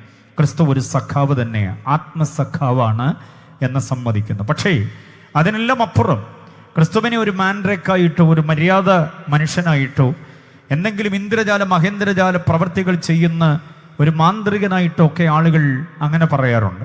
പക്ഷെ അതിനെല്ലാം അപ്പുറം വേദപുസ്തകത്തെ നെഞ്ചോടടുപ്പിച്ചിട്ട് ക്രിസ്തുവിൻ്റെ ഔന്നത്യം, ക്രിസ്തുവിൻ്റെ മഹത്വത്തിൻ്റെ വല്ലഭത്വം പറയാൻ ഞാൻ ഹൈ ക്രിസ്റ്റോളജിയുടെ ചില വാക്യങ്ങൾ നിങ്ങളെ പരിചയപ്പെടുത്തുന്നു. എന്നിട്ട് കൊലോസ്യ ലേഖനം 1-ാം അധ്യായം 12 മുതൽ 27 വരെയുള്ള വാക്യങ്ങളിൽ അടുക്കടുക്കായി പറഞ്ഞിരിക്കുന്ന ക്രിസ്തുവിൻ്റെ മഹത്വത്തെ ഒന്ന് തൊട്ടുണർത്തി മുൻപോട്ട് പോകാം എന്നാഗ്രഹിക്കുകയാണ്. ഹൈ ക്രിസ്റ്റോളജി എന്നൊരു പ്രയോഗമുണ്ട് വേദപുസ്തക പഠനത്തിൽ. ഹൈ ക്രിസ്റ്റോളജി എന്ന് പറഞ്ഞാൽ ഉന്നത ക്രിസ്തു വിജ്ഞാനീയം. കേട്ടിട്ടുണ്ടോ അങ്ങനെയുള്ള പ്രയോഗങ്ങളൊക്കെ? ഹൈ ക്രിസ്റ്റോളജി, ഉന്നത ക്രിസ്തു വിജ്ഞാനീയം. അതറിയാൻ വയ്യാത്ത പലരുമാണ് ഈ കഥകളിലും ഉപമകളിലും ഒക്കെയായിട്ട് ഇങ്ങനെ ആകപ്പാടെ നിന്ന് സമയം കളയുക. ഹൈ ക്രിസ്റ്റോളജിയാണ് ജനം അറിയേണ്ടത്. ഏലിയാവും ഗോലിയാത്തും ദാവീദും പഴയ നിയമ യുദ്ധങ്ങളും സംഭവങ്ങളും ഒക്കെ നല്ലതാണ്. പക്ഷേ അതെല്ലാം നിൽക്കുന്നത് ക്രിസ്തുവിൻ്റെ ഔന്നത്യം പറയാൻ വേണ്ടിയാണ്. അതുകൊണ്ട് വേദപുസ്തക പഠനത്തിൽ ഹൈ ക്രിസ്റ്റോളജിയെ നമ്മൾ നിരുപാധികം ഏറ്റെടുക്കണം. ഞാൻ ഈ പറയുന്ന വാക്യങ്ങൾ ശ്രദ്ധിച്ചോണം, വായിപ്പിക്കാൻ നേരമില്ല. ഹൈ ക്രിസ്റ്റോളജിയുടെ ഏറ്റവും സമുന്നതമായൊരു വാക്യമാണ് യോഹന്നാന്റെ സുവിശേഷം 1-ാം അധ്യായം 1 മുതൽ 18 വരെയുള്ള വാക്യങ്ങൾ. ക്രിസ്തുവിൻ്റെ ദൈവത്വത്തിൻ്റെ ആഴമേറിയ മഹത്വം വെളിപ്പെടുത്തുന്നൊരു വാക്യഭാഗമാണ് 1-ാം അധ്യായം 1 മുതൽ 18 വരെയുള്ള 18 വാക്യങ്ങൾ. അതിന് പേര് കൊടുക്കണം ഹൈ ക്രിസ്റ്റോളജി, ഉന്നത ക്രിസ്തു വിജ്ഞാനീയം. അടുത്ത വാക്യമാണ് എഫെസ്യ ലേഖനം 1-ാം അധ്യായം 19 മുതൽ 23 വരെയുള്ള വാക്യങ്ങൾ. വായിപ്പിക്കാത്തത് കൊണ്ട് വാക്യത്തെ നിങ്ങൾ അവഗണിക്കരുത്, പരിഗണിക്കണം. ആ വാക്യങ്ങൾ കുറിക്കാൻ വേണ്ടി ഞാൻ തഞ്ചമായി പറയുക. എഫെസ്യ ലേഖനം 1-ന്റെ 19 മുതൽ 23 വരെയുള്ള വാക്യങ്ങൾ. യോഹന്നാൻ പറയുന്നത് ക്രിസ്തു സത്യ ദൈവമാണ് എന്നതാണ്. ആ ദൈവമാണ് ജഡമെടുത്ത് നമ്മുടെ ഇടയിൽ പാർത്തതെന്നാണ് പറയുക. എഫെസ്യ ലേഖനകാരൻ പറയുന്നത് ദൈവത്തിൻ്റെ അത്യന്ത ശക്തിയുടെ വ്യാപാരം ക്രിസ്തുവിലേക്ക് വ്യാപരിച്ചു, അവനെ മരിച്ചവരുടെ ഇടയിൽ നിന്ന് എഴുന്നേൽപ്പിച്ചു. അതിന് സ്വത്രം പറഞ്ഞില്ലല്ലോ നിങ്ങൾ. മരിച്ചുപോയി എന്ന് യഹൂദന്മാർ വിധി എഴുതിയ, റോമാ ഗവൺമെന്റ് വിധി എഴുതിയ, ക്രിസ്തു വിരോധികളായിരിക്കുന്ന ആളുകൾ, അപ്പോസ്തല വിരോധികളായിരുന്ന ആളുകൾ വിധി എഴുതിയ ആ അവസ്ഥ, കല്ലറയ്ക്കകത്ത് കൊണ്ടുവച്ച് റൂമാലും ശീലകൾ കൊണ്ട് പൊതിഞ്ഞ് വൈദ്യവിധി പ്രകാരം അഖിലും മൂറും കൊണ്ടുള്ള സുഗന്ധക്കൂട്ടിട്ട് കഴിഞ്ഞ പിന്നീട് പെട്ടി തുറക്കാൻ പറ്റില്ല, കല്ലും കൂടെ ഉരുട്ടി വെച്ച് 8 ടൺ ഭാരമുള്ള കല്ല്, അതോടെ തീർന്നു എന്നാണ് കരുതിയത്. അതോടെ തീർന്നു എന്ന് കരുതി. പക്ഷേ അങ്ങനെ തീർന്നില്ല. അവിടെ നിന്ന് കർത്താവ് ഉയർത്തു വന്നു. അവനെ എവിടെയാക്കിയോ ആ മരിച്ചവരുടെ ഇടയിൽ നിന്ന് ഉയർപ്പിച്ചു. ഇന്ന് രാത്രി ഞാനൊരു തത്വം നിങ്ങളോട് പറയാം, ഒരു സത്യം നിങ്ങളോട് പറയാം. ആ ശക്തിയാണ് നമ്മിൽ വ്യാപരിക്കുന്നത്. എത്ര പേര് വിശ്വസിക്കുന്നുണ്ട്? നമ്മെ ചിലതിനിടയിൽ നിന്ന് ഉയർപ്പിക്കാൻ കഴിയുന്ന ദൈവശക്തി ആഗ്രഹിക്കുന്നവർ എത്ര പേരുണ്ട്? നമ്മെ ഇട്ട് തകർക്കുന്ന, തളർത്തുന്ന, നമ്മെ കുച്ചുവിലങ്ങിട്ട് വ്യാപരിപ്പിച്ച് നീ പുറത്തു വരരുതെന്ന് പറഞ്ഞ് ദുർമന്ത്രവാദ ശക്തിയുടെ കെട്ടുപാടിനകത്ത് നമ്മളെ കുരുക്കിയിടുവാൻ ദുഷ്ടശക്തി ശ്രമിക്കുമ്പോൾ എഫെസ്യ ലേഖനം 1-ന്റെ 20-ാമത് വാക്യം മറക്കരുത്. അവനെ മരിച്ചവരുടെ ഇടയിൽ നിന്ന് ഉയർപ്പിച്ച പുനരുത്ഥാനത്തിന്റെ ശക്തി നമ്മെ ചില പ്രതിസന്ധികളുടെ ഇടയിൽ നിന്ന് പൊക്കിക്കൊണ്ടുവരുന്നതാണ്. ഇവിടെ ഇരിക്കുന്നവരും പുറത്തു നിൽക്കുന്നവരും അതേപോലെ ഓൺലൈനിൽ ശ്രദ്ധിക്കുന്നവരും കേട്ടോണം. ആത്മീയ ജീവിതത്തിന്റെ ഏറ്റവും വലിയ കരുത്ത് താങ്കളുടെ പോക്കറ്റിലെ റിയാലോ, ദീർഘമോ, യൂറോയോ, ഡോളറോ ഒന്നുമല്ല, താങ്കളിൽ വ്യാപരിപ്പിക്കുന്ന ദൈവശക്തിയുടെ വ്യാപാരമാണ്. അത് അന്യഭാഷ പറയാൻ വേണ്ടി മാത്രമല്ല, ദുഷ്ടശക്തിയുടെ അടങ്ങെന്ന് പറയാൻ വേണ്ടിയും കൂടിയാണെന്ന് വിശ്വസിക്കുന്നവർ എത്ര പേരുണ്ട്? തച്ചന് കുത്തിയിരുന്ന് ചെയ്തു കൂട്ടുന്ന ദുർമന്ത്രവാദ ശക്തിയോട് യേശുവിന്റെ നാമത്തിൽ അടക്ക് പുറത്ത് എന്ന് പറയാനും കൂടിയുള്ള ശക്തിയാണത്. നിന്നെ തകർക്കാൻ ശ്രമിക്കുന്ന, തളർത്താൻ ശ്രമിക്കുന്ന നിന്റെ തലമുറയ്ക്ക് എഴുന്നേറ്റമുണ്ടാക്കാതിരിക്കേണ്ടതിന് വല്ലാത്ത പണിപ്പാട് ചെയ്യുന്ന, ദുഷ്ടവ്യാപാരത്തോട് അടങ്ങാൻ പറയുന്ന, എടുക്കുന്നതിന്റെ തന്ത്രമെന്ന് പറയുന്ന, എൻ്റെ കാമ്പൗണ്ടിന് വെളിയിൽ പോ എന്ന് പറയുന്ന, അതിന് നീ വേറെ ആരെയും വാടകയ്ക്കെടുക്കണ്ട, നമ്മിൽ വ്യാപരിപ്പിക്കുന്ന ശക്തി കൊണ്ട് ദൈവത്തിനത് കഴിയും. വിശ്വസിക്കുന്നവർ ഏറ്റെടുത്ത് കർത്താവിനെ സ്തുതിക്കട്ടെ. ഈ രാത്രി ഒരു വലിയ വിടുതൽ വ്യാപരിക്കണം. ചിലതിന് ഇടയിൽ നിന്ന് ജീവിതങ്ങൾ പുറത്തു വരാൻ ഇടയാകണം. ചില കെട്ടുപാടിനെ പൊട്ടിച്ച് ചില ജീവിതങ്ങൾ പുറത്തു വരണം. നിന്നെ ഭീഷണിപ്പെടുത്തുന്ന, നിന്നെ ഒതുക്കാൻ ശ്രമിക്കുന്ന, നിന്നെ അടച്ചിടാൻ ശ്രമിക്കുന്ന ചില പോരാട്ടങ്ങളെ പൊട്ടിച്ച് പുറത്തു വരുത്തുവാൻ കഴിയുന്ന ഒരു ശക്തിയുടെ വ്യാപാരമുണ്ട്. അതാണ് എഫെസ്യ ലേഖനത്തിൽ വ്യാപരിക്കുന്ന ദൈവശക്തി. ക്രിസ്തുവിനെ ഏറ്റവും ഉയർത്തി. ഏതെങ്കിലും ഒന്നോ രണ്ടോ സംഗതികളിലല്ല, അവനെ ഏറ്റവും ഉയർത്തി പിതാവിന്റെ വലഭാഗെ ഇരുത്തി ജീവനായ ദൈവത്തിന്റെ സഭയുടെ തലയാക്കി അവനെ വെച്ചു. ആ ശക്തി വ്യാപരിപ്പിച്ച ക്രിസ്തുവിന്റെ ദൈവത്വത്തിന്റെ മഹത്വം വെളിപ്പെടുത്തിയിരിക്കുന്നത് എഫെസ്യ ലേഖനം 1:20 മുതൽ 23 വരെ. വിശ്വസിക്കുന്നവർ എത്ര പേരുണ്ട്? വിടുതൽ ആഗ്രഹിക്കുന്നവരെ കരമടിച്ച് കർത്താവിനെ ഒന്ന് സ്തുതിച്ച് നിങ്ങൾ ഇവിടെ ഇരുന്ന് ആരാധിക്കുമ്പോൾ നിങ്ങളുടെ വീട്ടിൽ ആ വിടുതൽ നടക്കും. നിങ്ങൾ ഏത് രോഗിയെ പരിചരിച്ചിട്ടാണോ വന്നത്, ആ രോഗിക്ക് വിടുതൽ സംഭവിക്കാനിടയാകും. നീ വിഷമിക്കുന്നതിന്റെ സാമ്പത്തിക മണ്ഡലത്തിലൊരു വിടുതൽ, അതിനിടയിൽ നിന്ന് നിന്നെ പൊക്കിക്കൊണ്ട് വരാൻ കഴിയുന്നൊരു ശക്തി പന്തലിനകത്ത് വ്യാപരിക്കുകയാണ്. ഒരു തുള്ളി മഴ പോലും പെയ്യാതെ ഇന്ന് രാത്രി ദൈവം ഈ യോഗത്തെ ധന്യമാക്കിയത് ഈ ശക്തിയുടെ വ്യാപാരത്തെ ഇവിടെ ഈ വേദിയിൽ നിന്ന് അങ്ങ് പുറത്തേക്ക്, അവിടെ നിന്ന് ഇങ്ങോട്ട് വ്യാപരിപ്പിക്കേണ്ടതിന് വേണ്ടിയാ. വീട്ടിൽ ചെല്ലുമ്പോൾ ചില വിടുതലുകൾ അനുഭവിക്കാനിടയാകും.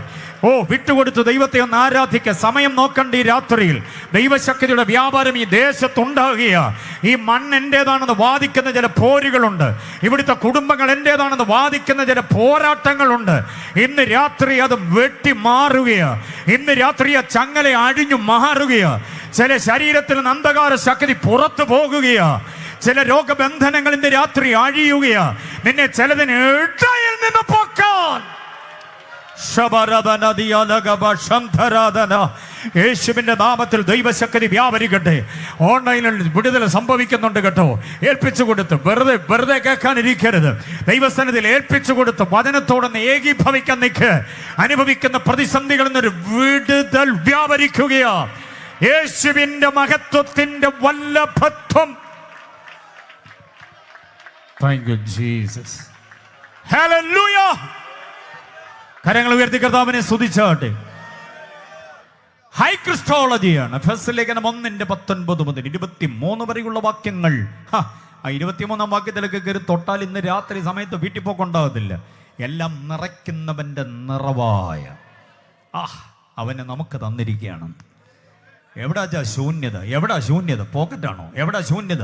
ശുശ്രൂഷിക്കുന്ന സഭാ ഹോളാണോ ശൂന്യമായിരിക്കുന്നത്? അത് നിറയ്ക്കാൻ കഴിയുന്ന ഒരുവനാ കർത്താവൻ. ഏറിയ നാളുകളായി കണ്ണുനീരോടെ പ്രാർത്ഥിച്ച് ഒത്തിരി പണം ചെലവഴിച്ച് ഒത്തിരി വിതച്ചിട്ടും ഒരാത്മാവ് പോലും പുതുതായി കയറുന്നില്ലെന്നുള്ള പരാതിയാണോ? നിറയ്ക്കുന്നവന്റെ നിറവായവനാ തലയായത്. ആ കർത്താവ് നിറയ്ക്കുക തന്നെ ചെയ്യും. വിശ്വസിക്കുന്നവർ കർത്താവിനെ സ്തുതിക്ക്. നടത്തിയ യോഗങ്ങൾ, കൊടുത്ത ട്രാക്റ്റുകൾ, കയറിയിറങ്ങിയ വീട്ട് സന്ദർശനങ്ങളും ആത്മാക്കളായി പരിണമിക്കുന്നില്ലല്ലോ എന്നുള്ള വേദന നെഞ്ചകത്തിനകത്ത് വിങ്ങാൻ തുടങ്ങിയിട്ട് കാലമൊത്തിരിയായി. കർത്താവ് നിറയ്ക്കാൻ പോകുക ഈ ദിവസങ്ങളിൽ. 2023 ആണ്ട് തീരുന്നതിന് മുൻപ് ചില ദിവസങ്ങളുടെ ബാക്കിയുണ്ട്. ചില പുതിയ ആത്മാക്കളെ കൂടെ കാണാൻ ദൈവം കൃപ ചെയ്യുമെന്ന് ഞാൻ പറഞ്ഞാൽ അത് വെറുതെ സ്തോത്രം പറയിപ്പിക്കാനുള്ള വാചകമല്ല. ആത്മനിറവോടെ ഇന്ന് രാത്രി പ്രഖ്യാപനം ചെയ്യുന്നു. നെഞ്ചിന്റെ വിങ്ങല് മാറ്റി ചില ആത്മാക്കളെ നൽകി ദൈവം അനുഗ്രഹിക്കാൻ പോകുക. എല്ലാം നിറയ്ക്കുന്നവന്റെ നിറവായവൻ. Yes, hallelujah. വിശ്വാസത്തോടെ ഏറ്റെടുക്കുന്നുണ്ടോ ഇന്ന് രാത്രി? അത് ഹൈ ക്രിസ്റ്റോളജിയാ കേട്ടോ. ഈ വേദഭാഗങ്ങളൊക്കെ വായിക്കണ്ടേ. ഈ വേദഭാഗങ്ങളൊക്കെ നന്നായി ധ്യാനിക്കുമ്പം അകത്തേക്ക് വ്യാപരിക്കപ്പെടുന്നൊരു ക്രിസ്തു പരിജ്ഞാനമുണ്ടല്ലോ. അതെത്ര സുഖമുള്ളതെന്നറിയാമോ? ആമേൻ, ഹല്ലേലൂയ. ഷുഗറിന് ഗുളിക കഴിക്കുന്നതിനേക്കാൾ, പ്രഷറിന് ഗുളിക കഴിക്കുന്നതിനേക്കാൾ, അരിഷ്ടം കഴിക്കുന്നതിനേക്കാൾ, ലേഹ്യം കഴിക്കുന്നതിനേക്കാൾ 2 പ്രാവശ്യം എഫെസ്യ ലേഖനം 1:19-23 വരെ അങ്ങോട്ടും ഇങ്ങോട്ടും ഒന്ന് വായിച്ചു നോക്കിക്കേ. ചാടി എഴുന്നേക്കും. നീ സ്വോത്രം പറയുന്ന ഇരുന്നോണ്ടായിരിക്കത്തില്ല. ചാടി എഴുന്നേറ്റ് സ്വോത്രം പറഞ്ഞ് ദൈവത്തെ ആരാധിക്കും. കാരണം നിറയ്ക്കുന്നവനാണ് നമുക്ക് കൈ തന്നത്. ശൂന്യമാക്കുന്നവനല്ല, നിറയ്ക്കുന്നവനാ കൈ തന്നത്. അടച്ചിട്ടേക്കുന്നവനല്ല, തുറന്ന് നിന്നെ പുറത്ത് കൊണ്ടുവരുന്നവനാ നമുക്ക് കൈ തന്നിരിക്കുന്നത്. വിശ്വസിക്കുന്നവർ ഏറ്റെടുത്ത് കർത്താവിനെ സ്തുതിക്കട്ടെ. ഹൈ ക്രിസ്റ്റോളജിയുടെ 3-ാമത്തെ വാക്യം കേൾക്കണം. ഫിലിപ്പിയ ലേഖനം 2-ാം അധ്യായം 6 മുതൽ 11 വരെയുള്ള വാക്യമാണ്. ഫിലിപ്പിയ ലേഖനം 2-ാം അധ്യായം 6 മുതൽ 11 വരെയുള്ള വാക്യങ്ങൾ. High Christology. ദൈവമായിരുന്നവൻ ദൈവത്വം മാറ്റിവെച്ച് ഭൂതലത്തിലേക്ക് ഇറങ്ങി വന്നു, നമുക്ക് വേണ്ടി തിരുവവതാരം ചെയ്തു, പരമയാഗമായി മാറി, ക്രൂശിലെ മരണത്തോളം അനുസരണമുള്ളവനായി തീർന്നു. അതുകൊണ്ടാണ് ഞങ്ങൾ യേശുവിനെ ഏക അവതാരം എന്ന് പറയുന്നത്. എത്ര പേര് സമ്മതിക്കുന്നുണ്ട്? തല്ലാനും കൊല്ലാനും ചോര വാങ്ങാനും വന്നതല്ല യേശു. മനസ്സിലാകുന്നുണ്ടോ? നിന്റെ കീശയിലെ കാശ് പിടുങ്ങാൻ വന്നതല്ല. അവിടെ ഇവിടങ്ങളായി ഉണ്ടാക്കി വെച്ചിരിക്കുന്ന വാഞ്ചിക നിറയ്ക്കാനുള്ള ഉപാധിയുമായി വന്നതല്ല യേശു. സ്വർഗത്തിലെ സകല ആത്മീയ അനുഗ്രഹവും യാതൊരു വ്യവസ്ഥ കൂടാതെ നമുക്ക് തരാൻ വന്നവനാണ്. തൻ്റെ ചോര അല്പമല്ല, അവസാനത്തെ തുള്ളിയും കൂടെ നമുക്ക് തരാൻ വേണ്ടി വന്നതാ. ആ വിവരത്തെക്കുറിച്ചാണ് പറയുക. 2-ാം അധ്യായം 6 മുതൽ 8 വരെ. ക്രൂശിലെ മരണത്തോളം അനുസരണമുള്ളവനായി. കേട്ടോണം, നാട്ടുകാർ കേട്ടോണേ. യേശുവിനെ ആരും ഓടിച്ചിട്ട് പിടിച്ച് ക്രൂശിച്ചൊന്നുമല്ല. പന്തവും കുന്തവും വാളും വടിയും ഒക്കെയായി വന്നവർ തെരഞ്ഞ് പരതി വന്നപ്പോ അവർ ഉയർത്തിപ്പിടിച്ച പന്തത്തിന്റെ വെട്ടത്തിലോട്ട് കയറി നിന്ന് നെഞ്ചു വിരിച്ച് എൻ്റെ പ്രാണനാഥൻ ചോദിച്ചു, ആരെ തിരയുന്നു? ആരെയാ തിരയുന്നേ?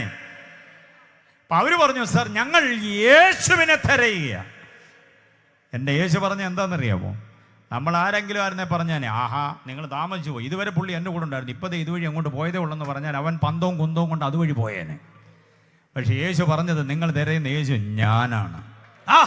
എന്നെ ഡീസൻ്റാ എൻ്റെ കർത്താവെന്നറിയാം, എന്നെ മഹത്വമാ അവൻ്റെ മാന്യത എന്ന്. അതിന് സ്വോത്രം പറഞ്ഞില്ലല്ലോ നിങ്ങൾ. അവനെ തെരഞ്ഞു വന്നവരോടാ പറയുക. തെരഞ്ഞു വന്നത് കൊണ്ടുപോയി രാജാവാക്കാനൊന്നുമല്ല, കൊണ്ടുപോയി കൊന്നുകളയാനാ. മനസ്സിലായി? തല്ലുകയും കൊല്ലുകയും തുപ്പുകയും ഒക്കെ ചെയ്യാൻ വേണ്ടിയാ. അത് മുൻകൂട്ടി അറിയാവുന്ന പറയുക, നിങ്ങൾ തിരയുന്ന യേശു ഞാനാണ്.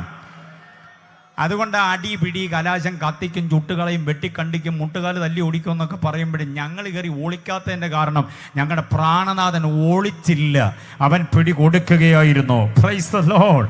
ആ ഒരു പാരമ്പര്യമുണ്ടല്ലോ, ആ ഒരു അനുഭവത്തിന്റെ പിന്തുടർച്ചക്കാരാണ് ഞങ്ങൾ. ചോദിച്ചു, ആരെ തിരയുന്നു? അവര് പറഞ്ഞു, നാസറേനായ യേശുവിനെ. അത് ഞാൻ തന്നെ. പിടി അങ്ങോട്ട് കൊടുത്തു. ദൈവമക്കളോട് മാത്രമായിട്ടൊരു കാര്യം പറയാം, അത് കേൾക്കാതെ പോകരുത്. ഏറെ നേരം പച്ചമണ്ണിൽ വീണ് കിടന്ന് പ്രാർത്ഥിച്ചു. ആ പ്രയോഗം മറക്കരുതൊരിക്കലും. മർക്കോസ് 14:35 വാക്യമാണ്. അവൻ അല്പം മുൻപോട്ട് ചെന്ന് നിലത്ത് വീണ് പ്രാർത്ഥിച്ചു. അങ്ങനെ പ്രാർത്ഥിച്ച്. എങ്ങനെ പ്രാർത്ഥിച്ച്? നിലത്ത് സോഫ കമ്പട്ടയിലും MFM കുർലോൺ മെത്തപ്പുറത്തും ഒക്കെ ഇരുന്ന് ഒരു പഞ്ഞിത്തലനെടുത്ത് മടി വെച്ച്, എൻ്റെ പ്രിയ കർത്താവേ എന്നൊക്കെ പറഞ്ഞ് പ്രാർത്ഥിക്കുന്ന ചില പെന്തക്കോസ് ജീവികളുണ്ട്. ഭിത്തിയിലോട്ട് ചാരിയിരുന്ന് ഒരു പഞ്ഞിത്തലനെടുത്ത് ഭിത്തിക്കും നമുക്ക് ഇടയിലും വെച്ചോണ്ട് കാലുമൊക്കെ നീട്ടിയിരുന്ന്, എൻ്റെ കർത്താവേ അറിയാമല്ലോ സന്ധി വേദനയാണ്, അങ്ങനെ അതുകൊണ്ടാണ് ഇങ്ങനെ ഇരിക്കുന്നത്, പൊറുക്കണേന്നൊക്കെ പറഞ്ഞ് മുൻകൂർ ജാമ്യം എടുത്ത് ദിവാങ്കോട്ടയിൽ ഒക്കെ ഇരുന്ന് പ്രാർത്ഥിക്കുന്ന പുള്ളികളുണ്ട്. കസേരയിൽ ഈസി ചെയറിലൊക്കെ ഇരുന്ന് പ്രാർത്ഥിക്കും. യേശു പ്രാർത്ഥിച്ച പ്രാർത്ഥനയുടെ സ്റ്റൈല് കണ്ടു. The style of his prayer. വീണ് പ്രാർത്ഥിച്ചു. ഇവിടെ ഇരിക്കുന്ന ദൈവമക്കളോട് ഞാൻ ചോദിക്കുക, ഏറ്റവും അവസാനം മുട്ടുകുത്തിയൊന്ന് പ്രാർത്ഥിച്ചിട്ട് എത്ര നാളായെന്ന് പറ. +2 +1 ഒക്കെ പറ. ഏറ്റവും അവസാനം മുട്ടുകുത്തി പ്രാർത്ഥിച്ചിട്ട് എത്ര കാലമായി? കട്ടില ഇരുന്നല്ല, കസേര ഇരുന്നല്ലാതെ മുട്ടു മടക്കി ഒന്ന് പ്രാർത്ഥിച്ചിട്ട് എത്ര കാലമായി? മുഴങ്കാലിരുന്ന് പ്രാർത്ഥിച്ചിട്ട് പിന്നല്ലേ വീണ് പ്രാർത്ഥിക്കുന്നു. ഞാൻ രഹസ്യം നിങ്ങളോട് പറയാം, ആത്മീക രഹസ്യം മറക്കരുത് ഒരിക്കലും. യേശു പച്ചമണ്ണിൽ വീണ് പ്രാർത്ഥിച്ചു.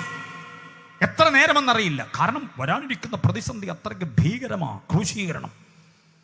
ഗത്സമനയിൽ പിടിക്കപ്പെടും, ഗബഥായിൽ തകർക്കപ്പെടും, ഗോൽഗോഥായിൽ തറയ്ക്കപ്പെട്ട് പ്രാണനെ ഏൽപ്പിച്ചു കൊടുക്കണം.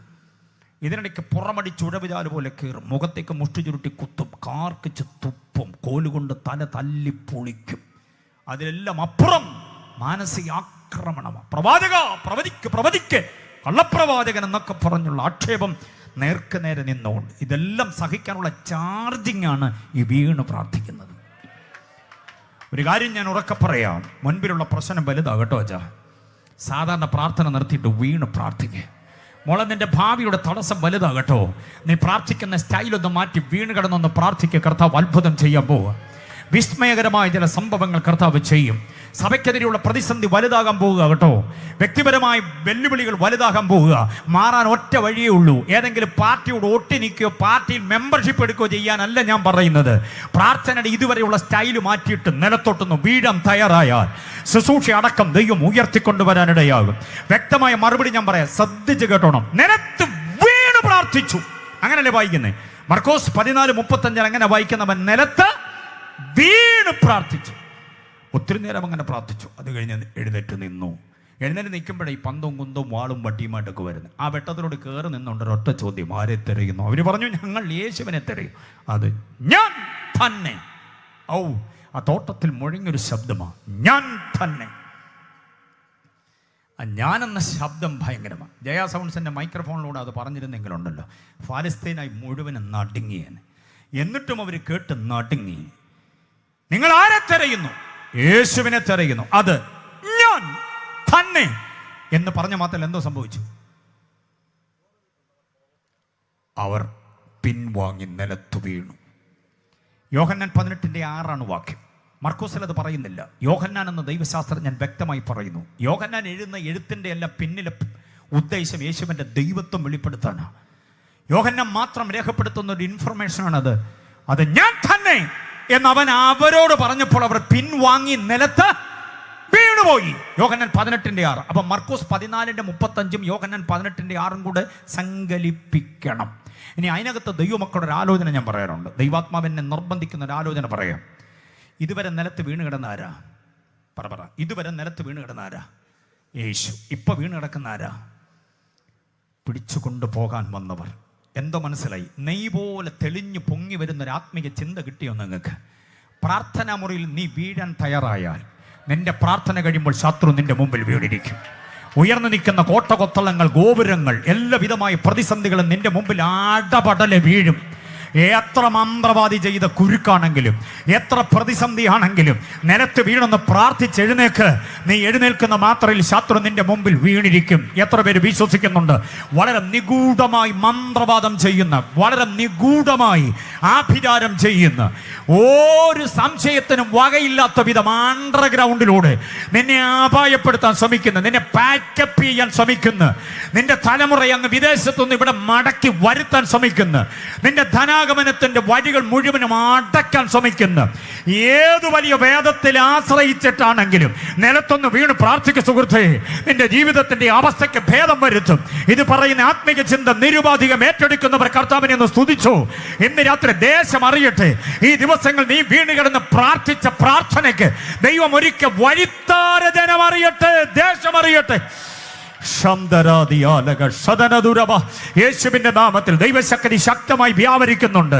ചില കോട്ടകൊത്തളങ്ങൾ ദൈവം തൊട്ടു തുടങ്ങിയിട്ടുണ്ട്. ഉയർന്നു നിന്നാടുന്ന ചില പത്തികൾ ആണഞ്ഞ് താഴെ വീഴാൻ പോവുക. ഉയർന്നു നിൽക്കുന്ന ചില വെല്ലുവിളികൾ, അതിന്റെ വാദങ്ങൾ, പ്രതിവാദങ്ങൾ, ഓ ഹല്ലേലൂയ, ഇടിഞ്ഞ് തകർന്ന് വീഴുകയോ.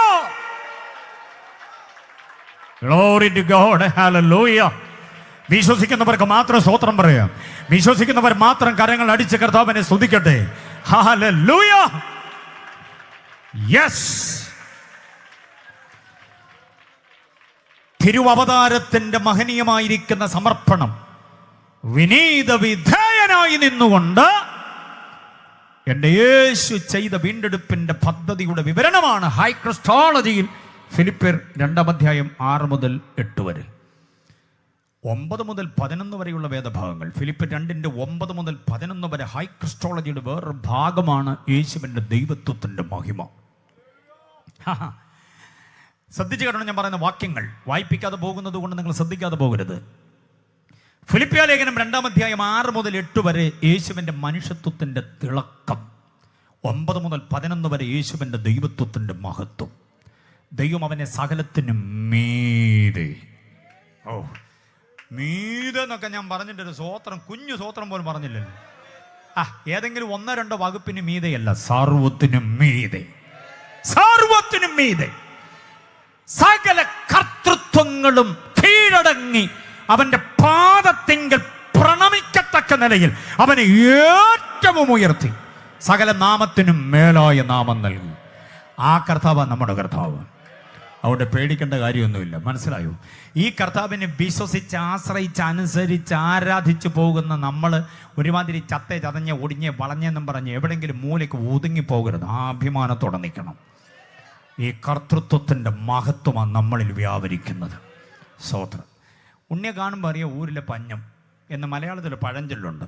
ഈ കർത്താവുമായിട്ട് കൈ കൊടുത്തവരുടെ ആരുടെ മുഖത്ത് നോക്കി ഒരു പഞ്ഞവും ആരും അറിയരുത്. അഭിമാനത്തോടെ നിന്നോണം. എന്താ കാര്യം? കർത്താവ് എനിക്ക് സ്വന്തം, എനിക്ക് കർത്താവ് തുണയാണ്. പൗലോസിനെ നിങ്ങൾ ചിന്തിച്ച് നോക്കി. പൗലോസിൻ്റെ മുഖത്ത് വാട്ടമൊന്നുമില്ല. കാരണം എന്താണെന്നറിയാമോ? ഞാൻ ആരെ വിശ്വസിച്ചിരിക്കുന്നു എന്ന് ഞാൻ അറിയുന്നു.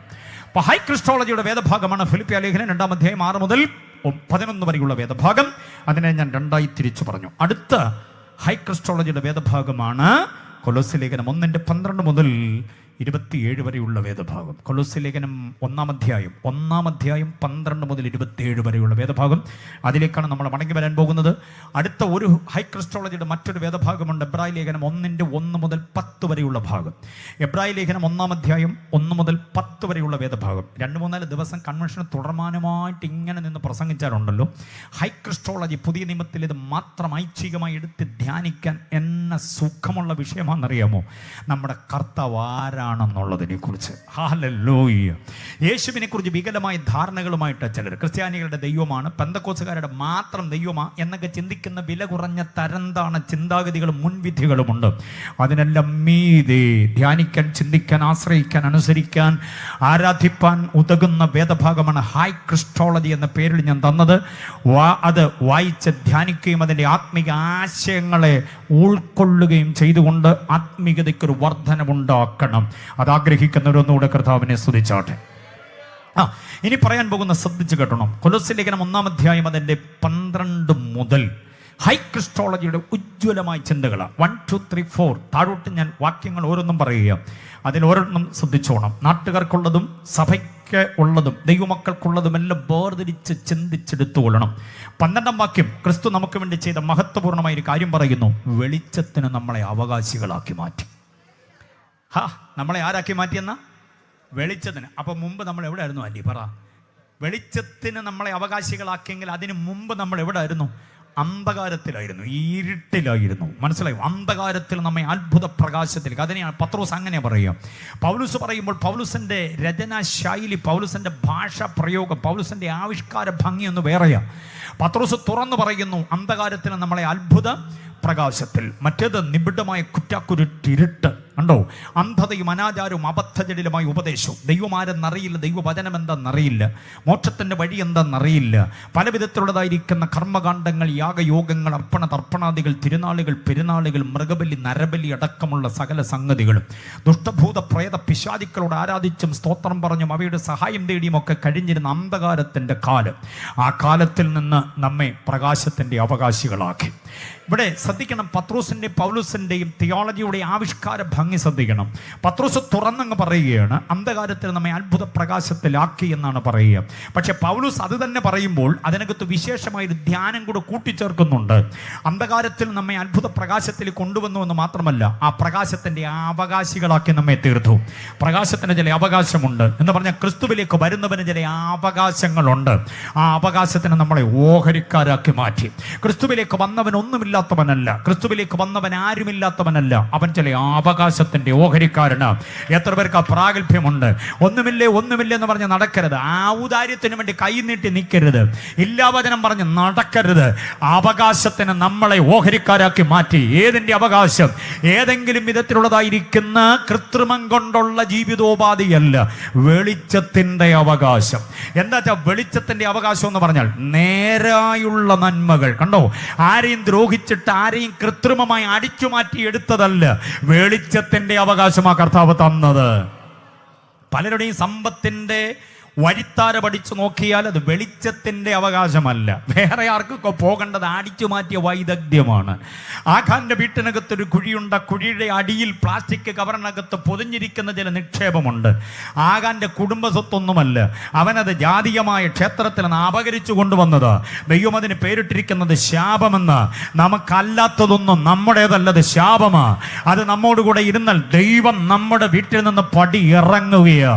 യോശുവ 7:12 കൊണ്ട് വായിച്ചു നോക്കണം. ശാപം നിങ്ങളോടുകൂടെ ഇരിക്കാൻ ഞാൻ നിങ്ങളോടുകൂടെ വസിക്കയില്ല. ദൈവസാന്നിധ്യത്തെ അകറ്റിക്കളയുന്ന വേറെ ഒരു സമ്പാദ്യം വേണ്ട. നമുക്കുള്ളതെല്ലാം പോക്കറ്റ് കുത്തിയിരിക്കുന്ന പേന അടക്കം വെളിച്ചത്തിന്റെ വഴിയിലൂടെ വന്നതാകണം. അങ്ങനെയുള്ളവരാ ദൈവം അനുഗ്രഹിക്കുന്നത്. മനസ്സിലായോ? ചേട്ടന് പോകേണ്ടതും അനിയന് പോകേണ്ടതും പെങ്ങക്ക് പോകേണ്ടതും അമ്മാച്ചന് പോകേണ്ടതും ഉപ്പാപ്പന് പോകേണ്ടതും മച്ചമ്പിക്ക് പോകേണ്ടതൊക്കെ ചങ്ങല വലിച്ച് നമ്മുടെ പേരിൽ ആക്കിയാലുണ്ടല്ലോ, പിശാച് പടിയിറങ്ങത്തില്ല. നിന്റെ വീട്ടിൽ നിന്ന്, നിന്റെ ശരീരത്തിൽ നിന്ന് പടിയിറങ്ങത്തില്ല. വെളിച്ചത്തിന്റെ അവകാശമുള്ളവരാകണം. വെളിച്ചത്തിന്റെ അവകാശം കൈയാളുന്നവരാകണം. എത്ര പേർക്ക് സ്തോത്രം പറയാൻ പറ്റും? അപ്പൊ ക്രിസ്തു നമുക്ക് വേണ്ടി ചെയ്തത് വെളിച്ചത്തിന്റെ അവകാശം. ഹല്ലേലൂയ. രണ്ടാമത് 13-ാം വാക്യത്തിലേക്ക് വരണം. 13-ാം വാക്യത്തിൽ ക്രിസ്തുവിന്റെ മഹത്വം ഗംഭീരമായി അക്കമിട്ട് നിരത്തുന്നു. ഒന്ന്, നമ്മെ ഇരുട്ടിന്റെ അധികാരത്തിൽ നിന്ന് എന്തോ ഇതെന്നാ വിടുവിച്ചു. അപ്പൊ വെളിച്ചത്തിന്റെ അവകാശികളാക്കിയെന്ന് മാത്രമല്ല, ഇരുട്ടിന്റെ അധികാരം എന്ന് പറഞ്ഞ എന്തോ മനസ്സിലായി. ഇതൊരു കാത്തിരിപ്പയോഗമായിരുന്നു. ഞാൻ നിന്നങ്ങ് പറഞ്ഞേനെ. ഇരുട്ടിന്റെ അധികാരം. എന്താ ഇരുട്ടെന്നറിയാമോ? പിശാചാണ് ഇരുട്ട്. വെളിച്ചം എന്താണെന്നറിയാമോ? അത് സത്യദൈവമാ. ഇരുട്ടൊട്ടുമില്ലാത്ത വെളിച്ചമാ ദൈവം. എത്ര പേർക്ക് സ്തോത്രം പറയാൻ പറ്റും? 1 യോഹന്നാൻ ലേഖനം 1-ാം അധ്യായം 5-ാം വാക്യം. യോഹന്നാന്റെ സുവിശേഷം 1-ാം അധ്യായത്തിലുമുണ്ട്. ദൈവം വെളിച്ചമാകുന്നു, അവനിൽ ഇരുട്ട് ഒട്ടുമില്ല. അങ്ങനെയാണെങ്കിൽ ഇരുട്ട് എന്ന് പറയുന്നത് പിശാചാണ്. പിശാചിന്റെ അധികാരത്തിൽ നമ്മെ വിടുവിച്ചിരിക്കുന്നു. എത്ര പേർക്ക് സ്തോത്രം പറയാൻ പറ്റും? രക്ഷിക്കപ്പെട്ട മുഴുവൻ ദൈവമക്കളോടും പറയാം, ആത്മനിറവ് പ്രാപിച്ച അന്യഭാഷയിൽ ദൈവത്തെ ആരാധിക്കുന്ന ആത്മശക്തി പ്രാപിച്ച മുഴുവൻ ആളുകളോടും പറയാം, ഇരുട്ടിന്റെ മേൽ നിനക്കൊരധികാരമുണ്ട്. എത്ര പേര് സമ്മതിക്കുന്നുണ്ടത്? ഇരുട്ടിന്റെ മേൽ അധികാരമുള്ള ദൈവപൈതൽ പിശാചിനെ ശാസിക്കാൻ എങ്ങൊന്നും വാടകയ്ക്ക് എടുക്കേണ്ട കാര്യമില്ല. മനസ്സിലായോ? കൺവെൻഷൻ നടന്നുകൊണ്ട് പന്തലും ഈ ഡെക്കറേഷനും ഈ മൈക്ക് സെറ്റും അതും ഇതൊക്കെ വാടകയ്ക്ക് എടുത്തോ, കുഴപ്പമൊന്നുമില്ല. അത് വാടകയ്ക്ക് എടുക്കാം. കൊച്ചിൻ്റെ കല്യാണത്തിന് ചെമ്പ് ഉരുളിയും വാർപ്പും തവിയും ചട്ടിയും കൂട്ടയും വട്ടിയും ഒക്കെ വാടകയ്ക്ക് എടുത്തോ, കുഴപ്പം. നമ്മുടെ കയ്യിൽ അത്ര ഇല്ല. 10,000 പേര് വന്നാൽ അവർക്ക് വെച്ച് വിളമ്പാനുള്ള ചോറും കറിയും വെക്കാനുള്ള പാത്രമൊന്നും നമുക്കില്ല. അത് ഹയർ ചെയ്തേ പറ്റുള്ളൂ. പന്തലിനൊക്കെ ഹയർ ചെയ്തേ പറ്റൂ. ഓഡിറ്റോറിയം വാടകയ്ക്ക് എടുത്തേ പറ്റുള്ളൂ. പക്ഷേ വീട്ടിൽ വ്യാപരിച്ച് നിൽക്കുന്ന പിശാചിനെ ശാസിക്കാൻ ആരെയും വാടക വിളിക്കരുത്. അത് നീ തന്നെ ചെയ്യണം. എത്ര പേർക്ക് സമ്മതിക്കാൻ പറ്റുന്നുണ്ട്? പ്രാപിച്ച അഭിഷേകം ഇരുട്ടിന്റെ അധികാരത്തെ വെല്ലുവിളിക്കാനാ, ഇരുട്ടിന്റെ ആധീശത്വത്തെ, ഇരുട്ടിന്റെ ആധിപത്യ വ്യവസ്ഥിതിയെ വെല്ലുവിളിക്കാനുള്ള അഭിഷേകമാ. യേശു മാറാത്തവൻ എന്ന് 2-ാം റൗണ്ട് പാടുമ്പോൾ അന്യഭാഷ പറയാൻ വേണ്ടി മാത്രമല്ല ഈ ശക്തി. ഏതെങ്കിലും ഒരു പാട്ടിന്റെ ഒരു വരി വീണ്ടും വീണ്ടും ആവർത്തിച്ച് പാടുമ്പോൾ അന്യഭാഷ പറയുന്ന ശീലത്തിന് വേണ്ടി തന്നതല്ല ഈ ശക്തി. അന്ധകാരത്തിന്റെ ശക്തിയോടെ ഇറങ്ങ പുറത്തെന്ന് പറയാനുള്ള അധികാരം ദൈവം തന്നിരിക്കുകയാ. എത്ര പേർക്ക് അത് പറയാൻ കഴിയും? എത്ര പേർക്ക് അത് ഉപയോഗിക്കാൻ കഴിയും? 2024 വരുന്നതിന് മുമ്പ് ഈ ശക്തിയെ പുതുക്കിയെടുത്തോണം, ഒന്ന് റീചാർജ് ചെയ്തോണം, ഒന്ന് റിന്യൂവൽ ആക്കിക്കോണം.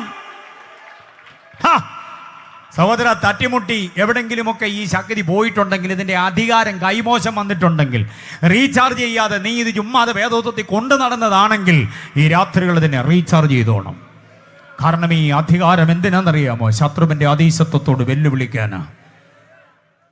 സെലൂക്കയിലെ ഗവർണറുടെ പേരാണ് സെർഗ്യൂസ് പൗലൂസ്. അറിയാമോ? സെർഗ്യൂസ് പൗലൂസ് മിടുക്കനാ, ആത്മീയ കാര്യങ്ങളിലൊക്കെ നിപുണനാണ്. അദ്ദേഹം പൗലൂസിന്റെ പ്രസംഗത്തെക്കുറിച്ച് കേട്ടു. പൗലൂസ് എന്ന വാഗ്മി യേശുവിനെ കുറിച്ച് പ്രസംഗിക്കുന്നു. ഒന്ന് കേട്ടാൽ കൊള്ളാമെന്ന് അവൻ അദ്ദേഹത്തിന്റെ അനുയായികളോട് പറഞ്ഞു. അവർ പറഞ്ഞു, പിന്നെന്താ, വിളിച്ച പുള്ളി വരും. ഉപദേശിക്ക് എവിടെയെങ്കിലും പ്രസംഗിക്കാനുള്ള അവസരം കിട്ടാൻ വേണ്ടി നോക്കി നടക്കുക. നമ്മൾ വിളിച്ചാൽ തീർച്ചയായിട്ടും വരും, ഓടി വരും എന്ന് പറഞ്ഞു. എന്നാൽ പിന്നെ വിളിക്കാൻ പറഞ്ഞു. അങ്ങനെ ഡേറ്റ് ഫിക്സ് ചെയ്തു. സെർഗ്യൂസ് പൗലൂസ് എന്ന് പറയുന്ന ഗവർണറുടെ കോൺഫറൻസ് ഹാളിൽ പൗലൂസിന് പ്രസംഗിക്കാൻ അവസരം കൊടുത്തു. പാട്ടുകാരൊന്നുമില്ല, മനസ്സിലായോ? നിച്ചൽ റോയി സംഘമൊന്നും അവിടെ ഇല്ല.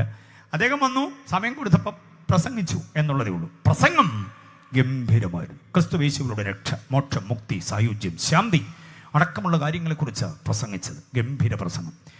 ഈ പ്രസംഗം അവിടെ നടക്കുമ്പോൾ ഈ ഗവർണറും അദ്ദേഹത്തിൻ്റെ ഓഫീസിലെ എല്ലാ ഓഫീസേഴ്സും ശ്രദ്ധയോടെ കേട്ടുകൊണ്ടിരിക്കുന്നു.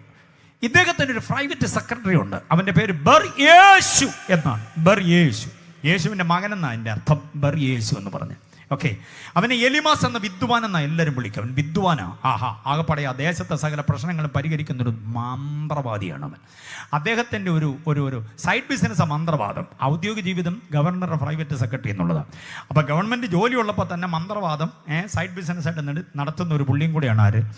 ഈ ബർയേശു എന്ന് പറയുന്ന എലിമാസ്. അപ്പോൾ അദ്ദേഹത്തിൻ്റെ നോട്ടം പൗലോസ് എന്ന പ്രസംഗകനിലല്ല, ഈ ഗവർണറുടെ മുഖത്തേക്കാണ് നോക്കുന്നത്.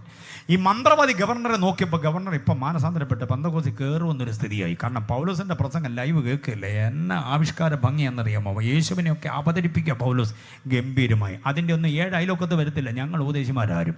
പൗലോസിൻ്റെ ലൈവ് പ്രസംഗം കേൾക്കാൻ ഒരു ഭാഗ്യം ഉണ്ടാകുക എന്ന് പറഞ്ഞാൽ അതെന്തോ ഗംഭീര പരിപാടിയാണ്. നോക്കി യേശുവിനെ കുറിച്ച് ഇങ്ങനെ പ്രസംഗിച്ച് വന്നപ്പോൾ ഈ ഗവർണർ ചാടി എഴുന്നേറ്റ് കൈ ഉയർത്തും, പൗലോസിൻ്റെ മുമ്പിൽ വന്ന് മുട്ടുകുത്തും എന്നൊരു സ്ഥിതി വന്നപ്പം ഗവർണറുടെ പ്രൈവറ്റ് സെക്രട്ടറി മന്ത്രവാദി എഴുന്നേറ്റ് നിന്ന് പ്രസംഗിച്ചുകൊണ്ട് എന്ന് ഉപദേശിയോട് പറഞ്ഞു, ഉപദേശി മതി നിർത്ത് പ്രസംഗം ഇപ്പം തൽക്കാലം നിർത്ത്. സാറിനെയും കൊണ്ട് എനിക്കൊരു ഉദ്ഘാടന സമ്മേളനത്തിന് പോകാനുണ്ട്. സാറത് മറന്നിരിക്കുക. ഞാനിപ്പോൾ ഡയറി എടുത്ത് നോക്കിയപ്പോഴത് മനസ്സിലായത്. അതുകൊണ്ട് ഇപ്പം തൽക്കാലം നിർത്ത്, പിന്നെ ഞങ്ങൾ വിളിക്കുമ്പം വന്നാൽ മതി. നമ്മളായിരുന്നു എന്നെ ഇതേനെന്ന് പറ, സത്യമായതേ പറയാവൂ. ഗവർണറുടെ കോൺഫറൻസ് ഹാളിൽ ഇനി വിളിക്കുമ്പം വരാം എന്ന് പറഞ്ഞ് നമ്മളെ പ്രസംഗത്തിനിടയ്ക്ക് വിട്ടാൽ എന്തോ ചെയ്തേനെ നമ്മൾ. പുള്ളിയെ പിണക്കാതെ വിസിറ്റിംഗ് കാർഡ് എടുത്തു കൊടുത്തിട്ട് നമ്മൾ അന്നേരം ഗുഡ് ബൈ പറഞ്ഞ് പോരത്തേ ഉള്ളൂ.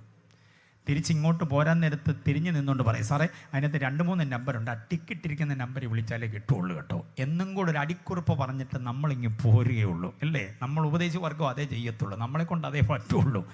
പക്ഷേ ആത്മപൂർണത പ്രാപിച്ച പൗലോസ് എന്താ ചെയ്തേ?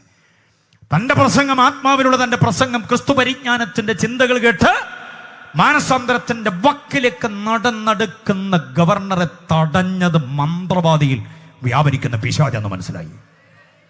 ആത്മപൂർണതയുടെ ദർശനമതാ പിശാചാണെന്ന് മനസ്സിലായപ്പോൾ തൻ്റെ പ്രസംഗത്തെ ബ്ലോക്ക് ചെയ്ത മന്ത്രവാദിയുടെ നേരെ വിരൽ ചൂണ്ടിട്ട്, സകല കപടവും ധൂർത്തും നിറഞ്ഞ പിശാചിന്റെ മകനെ, സർവം നീതിയുടെയും ശത്രുവേ, ദൈവത്തിന്റെ നീതി പ്രവർത്തികളെ മറിച്ചു കളയുന്നത് മതിയാക്കത്തില്ലയോ? അടങ്ങ് യേശുവിന്റെ നാമത്തിൽ. ഒറ്റ പ്രഖ്യാപനം, കണ്ണിന്റെ ഫിലമെന്റ് അടിച്ചുപോയി, തറയിൽ ചുരുണ്ട് വീണു. ഇതാണ് ആത്മപൂർണത, ഇതാ ദൈവശക്തിയുടെ വ്യാപാരം, ഇതാ നമ്മിൽ പകർന്നിരിക്കുന്നത്. അല്ലാതെ ആരോട് സമവായത്തിലാകാനല്ല, ആരോടും അനുരഞ്ജനത്തിനാകാനല്ല, അന്ധകാര ശക്തിയോട് കോംപ്രമൈസ് ആകാനല്ലെന്ന് ഇന്ന് രാത്രി എത്ര പേര് ഏറ്റെടുക്കും? ദുഷ്ടപിശാചിനോട് ചെറുത്തു നിൽക്കുവാൻ, അവൻ പിടിച്ചടക്കി വെച്ചിരിക്കുന്ന ജീവിതങ്ങളെ അവന്റെ കയ്യിൽ നിന്ന് പൊട്ടിച്ച് പുറത്തു കൊണ്ടുവരാൻ, അടച്ചു വെച്ചിരിക്കുന്ന കുടുംബങ്ങളെ തുറക്കാൻ, ചില വ്യക്തികൾക്ക് അവകാശമാകേണ്ട ചില നന്മകളെ ശത്രു തടഞ്ഞു വച്ചിരിക്കുന്നതിന്, ആ ശത്രുവിനെ പറഞ്ഞു വിടേണ്ടതിന് വേറെ ആരെയും വാടകയ്ക്ക് വിളിക്കാൻ നീ പോകണ്ട. നിന്നിൽ വ്യാപരിക്കുന്ന ദൈവശക്തി അതിന് പര്യാപ്തമാണ്. ഏറ്റെടുത്ത് ദൈവത്തെ സ്തുതിക്കുന്നവർ എത്ര പേരുണ്ട്? എന്റെ നന്മയെ തടഞ്ഞതും നിന്റെ കുഞ്ഞുങ്ങളെ ആത്മഹത്യയിലേക്ക് വഴിതെളിക്കുന്നതും അവനെ കള്ളിനും കഞ്ചാവിനും വലിച്ചോണ്ട് പോകുന്നതും, നീ ആരാധനയ്ക്ക് പോകുമ്പോൾ നിന്റെ തലമുറ നിന്റെ പുറകെ വരാതിരിക്കുന്നതും, നിന്റെ പെണ്ണ് പിഴച്ചു പോകുന്നതും, നിന്റെ ഉത്തരവാദിത്വമില്ലാതെ പോകുന്നതും ഈ അന്ധകാര ശത്രുവിന്റെ പോരാ. അതിനെതിരെ ഒരു സമരവുമായി നിന്നോണം. ഇന്ന് രാത്രി ദൈവമക്കൾ നമ്മൾ ഒരുമിച്ച് നിന്നുകൊണ്ട് ശത്രുവിനോട് യുദ്ധ പ്രഖ്യാപനം ചെയ്യുകയാ. നിനക്ക് തരത്തില്ല ഞാൻ എൻ്റെ തലമുറയെ, എൻ്റെ നന്മയെ ഞാൻ നിനക്ക് വിട്ടു തരത്തില്ല, എൻ്റെ ആരോഗ്യത്തെ ഞാൻ നിനക്ക് വിട്ടു തരത്തില്ല, എൻ്റെ ഗർഭഫലത്തെ ഞാൻ നിനക്ക് വിട്ടു തരത്തില്ല, ഞാൻ നൊന്ത് പെറ്റ എൻ്റെ തലമുറയെ നിനക്ക് തരത്തില്ല. ആട്ടങ്ങ പിശാചേ, യേശുവിൻ്റെ നാമത്തിൽ ഈ ദേശത്ത് രക്ഷിക്കപ്പെടണമെന്ന് ദൈവം ആഗ്രഹിക്കുന്ന മുഴുവൻ ആളുകളെയും ഞങ്ങൾ ചേർത്തുകൊള്ളും. അന്ധകാരത്തിൻ്റെ അതീശത്വത്തിൽ നിന്ന് ജീവിതങ്ങളെ വിടുവിക്കുക ക്രിസ്തു. കർത്താവിൽ ആശ്രയിക്കുന്ന ഒരു വലിയ വിടുതലുണ്ട്. ഏറ്റെടുക്കുന്നവർ എത്ര പേരുണ്ട്? സഭയ്ക്കൊരു വലിയ വളർച്ചയുണ്ട്, ദൈവമക്കൾക്കൊരു വലിയ വളർച്ചയുണ്ടെന്ന്, ആത്മീയമായൊരു വലിയ മുന്നേറ്റമുണ്ട്. വിശ്വസിക്കുന്നവർ കർത്താവിനെ സ്തുതിക്ക്, ആരാധിച്ച് ബലം പ്രാപിക്കുന്ന രാത്രി. നഷ്ടപ്പെട്ടു പോയതിനെ ഓർത്ത് വേവലാതിപ്പെടേണ്ട. പുതിയത് ദൈവം ചിലത് ചെയ്യാൻ പോവുകയാണ്. നിന്റെ കുടുംബത്തിൽ, നിന്റെ ഗർഭഫലത്തിൽ ദൈവം ചിലത് ചെയ്യാൻ പോവുകയാണെന്ന്. നിന്റെ ഉദരത്തിനകത്ത് തലമുറയെ തടഞ്ഞു വെക്കുന്ന ചില പോരാട്ടങ്ങളുടെ കെട്ട് ദൈവം അഴിച്ചു വിടുകയാണ്. വിടുതൽ നീ പ്രാപിക്കും. ഹല്ലേലൂയ. ക്രിസ്തുവിന്റെ മഹത്വം, വല്ലഭത്വമാർന്ന മഹത്വം 13-ാം വാക്യത്തിൽ പറയുന്നത് കേട്ടോ, അന്ധകാരത്തിൽ നമ്മെ വിടുവിക്കുന്ന ക്രിസ്തു. ഇരുട്ടിന്റെ അധികാരം, പിശാചിനൊരു അധികാരമൊക്കെ ഉണ്ട്, അധികാരം ഇല്ലെന്നൊന്നും പറയാൻ പറ്റത്തില്ല. അധികാരം, ആ അധികാരത്തിൽ നമ്മെ വിടുവിക്കുന്നവനെ, നമ്മുടെ അകത്ത് വസിക്കുന്നവൻ. ഹല്ലേലൂയ. 13-ാം വാക്യം അതാണ്. 14-ാം വാക്യം പറഞ്ഞ നമ്മുടെ വീണ്ടെടുപ്പുകാരനായ ക്രിസ്തു. നോക്കിക്കേ 14-ാം വാക്യം, കൊലോസ്യർ 1:14 നോക്കിക്കേ. ക്രിസ്തുവിന്റെ മഹത്വം അതാ. ക്രിസ്തു ആരാന്നാ പറഞ്ഞേ? ഒന്ന് പറ. നമ്മുടെ വീണ്ടെടുപ്പ്, അത് നന്നായിട്ടൊന്ന് പറഞ്ഞേ. വീണ്ടെടുപ്പുകാരൻ എന്നൊക്കെ നാവ് കൊണ്ട് പറയുന്നത് തന്നെ ദേശാധിപതി കേൾക്കണം, അന്ധകാര ശക്തി കേൾക്കണം. യേശുവിൻ്റെ പുറകെ ഞാൻ പോയതിൻ്റെ ഉദ്ദേശം അവൻ എൻ്റെ വീണ്ടെടുപ്പുകാരനായതുകൊണ്ടാണ്. പണത്തിന് എന്നെ വീണ്ടെടുക്കാൻ പറ്റിയില്ല, ഇവിടുത്തെ നരബലിക്ക് എന്നെ വീണ്ടെടുക്കാൻ പറ്റിയില്ല, ഇവിടുത്തെ മൃഗബലികൾക്ക് എന്നെ വീണ്ടെടുക്കാൻ പറ്റിയില്ല, കോടിക്കണക്കിന് കഴുത്തു കണ്ടിക്കപ്പെട്ട കാളകൾ യഹൂദ മതത്തിലുണ്ട്, വീണ്ടെടുക്കാൻ പറ്റിയില്ല. നിരവധി കോടികൾ ആടുകൾ അറക്കപ്പെട്ടു പ്രഭാതത്തിലും പ്രദോഷങ്ങളിലും. പിന്നെ ഓരോരോ വർഷാന്തിയാകം, മാസാന്തിയാകം, പ്രഭാതയാകം, പ്രദോഷയാകം, എത്രയാ. ബഹുമാനപ്പെട്ട തിരുവട്ടാർ കൃഷ്ണൻകുട്ടി സാറ് ഇമ്പങ്ങളുടെ തീരത്ത് വിശ്രമിക്കുന്ന മഹാനായ മനുഷ്യന്റെ പ്രഭാഷണം നമ്മളൊക്കെ കേട്ടതാ. അദ്ദേഹം കൊണ്ട് പറയാറുണ്ടായിരുന്നു, കാളകളുടെ രക്തം കായലുപോലെ, ആടുകളുടെ രക്തം ആറുപോലെ ഒഴുകി, എന്നിട്ട് വീണ്ടെടുപ്പുണ്ടായില്ല. പക്ഷേ ഒരു യുവാവിൻ്റെ രക്തം നെഞ്ചിൽ നിന്ന് ഒഴുകി ഇറങ്ങിയപ്പോൾ സാധ്യമായൊരു വീണ്ടെടുപ്പുണ്ടല്ലോ. ഒന്നിനും പകരം വെക്കാനാവാത്ത നിലയിലൊരു വീണ്ടെടുപ്പ്. ആ വീണ്ടെടുപ്പുകാരനെ ഒന്ന് സ്തുതിച്ചേ, ആ വീണ്ടെടുപ്പുകാരനെ ഒന്ന് മഹത്വമെടുത്ത് നിറഞ്ഞ കണ്ണുകളോടെ ആ പൊന്നു പാദത്തെ ഒന്ന് ചുംബിക്ക. ഹല്ലേലൂയ! കർത്താവ് വീണ്ടെടുത്തു നമ്മളെ ശാപത്തിൽ നിന്ന്, പാപത്തിൽ നിന്ന്, അധീശത്വങ്ങളിൽ നിന്ന്, പാരമ്പര്യത്തിൻ്റെ ബന്ധനങ്ങളിൽ നിന്ന്, കെട്ടുപാടുകളിൽ നിന്ന് നമ്മെ വീണ്ടെടുത്തു. ഓഹോ, സ്വതന്ത്രം.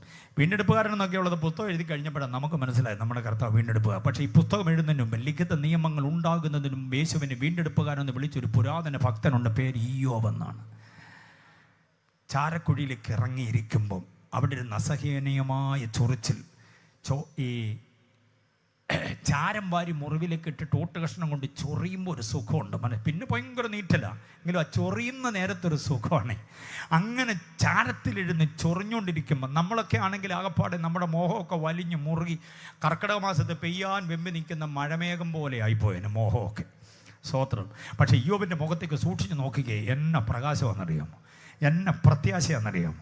നമുക്ക് ഒരുമിച്ച് എന്ത് ചെയ്യും, കൺവെൻഷൻ വന്നവരെല്ലാവരും കൂടെ, സംഘാടകരും പ്രസംഗം വന്ന് ഉപദേശിക്കും കേൾക്കാൻ വന്ന് നമുക്കെല്ലാം കൂടെ ഇയ്യോബിൻ്റെ ചാരക്കുഴിയുടെ വാക്ക് നിന്നുകൊണ്ട് ചോദിക്കുക, സർ താങ്കൾ ഈ ചാരത്തിനകത്ത് അസഹനീയമായ അവസ്ഥയിലാണെങ്കിലും മുഖത്തൊരു പ്രകാശമുണ്ടല്ലോ, കാര്യം എന്താ എന്നൊന്ന് പറയാമോ എന്ന് ചോദിച്ചാൽ അദ്ദേഹം മിടുക്കോടെ പറയും, ഐ നോ മൈ റെഡീമർ ലിവത്ത്. എൻ്റെ വീണ്ടെടുപ്പുകാരൻ ജീവിക്കുന്നു എന്ന് എനിക്കറിയാം. അങ്ങോട്ട് നോക്കുമ്പോൾ കാണുന്ന 10 കുഴിമാടങ്ങൾ എൻ്റെ മക്കളെയാണ്. എന്നെ ഇപ്പം തള്ളിപ്പറഞ്ഞിട്ട് പോയത് എൻ്റെ ഭാര്യയാണ്. അങ്ങ് അകന്നു മാറി നിൽക്കുന്നത് എൻ്റെ ശരീരത്തിൽ നിന്ന് വമിക്കുന്ന ദുർഗന്ധം സഹിക്കവയ്യാതെ എൻ്റെ വേലക്കാരാണ്.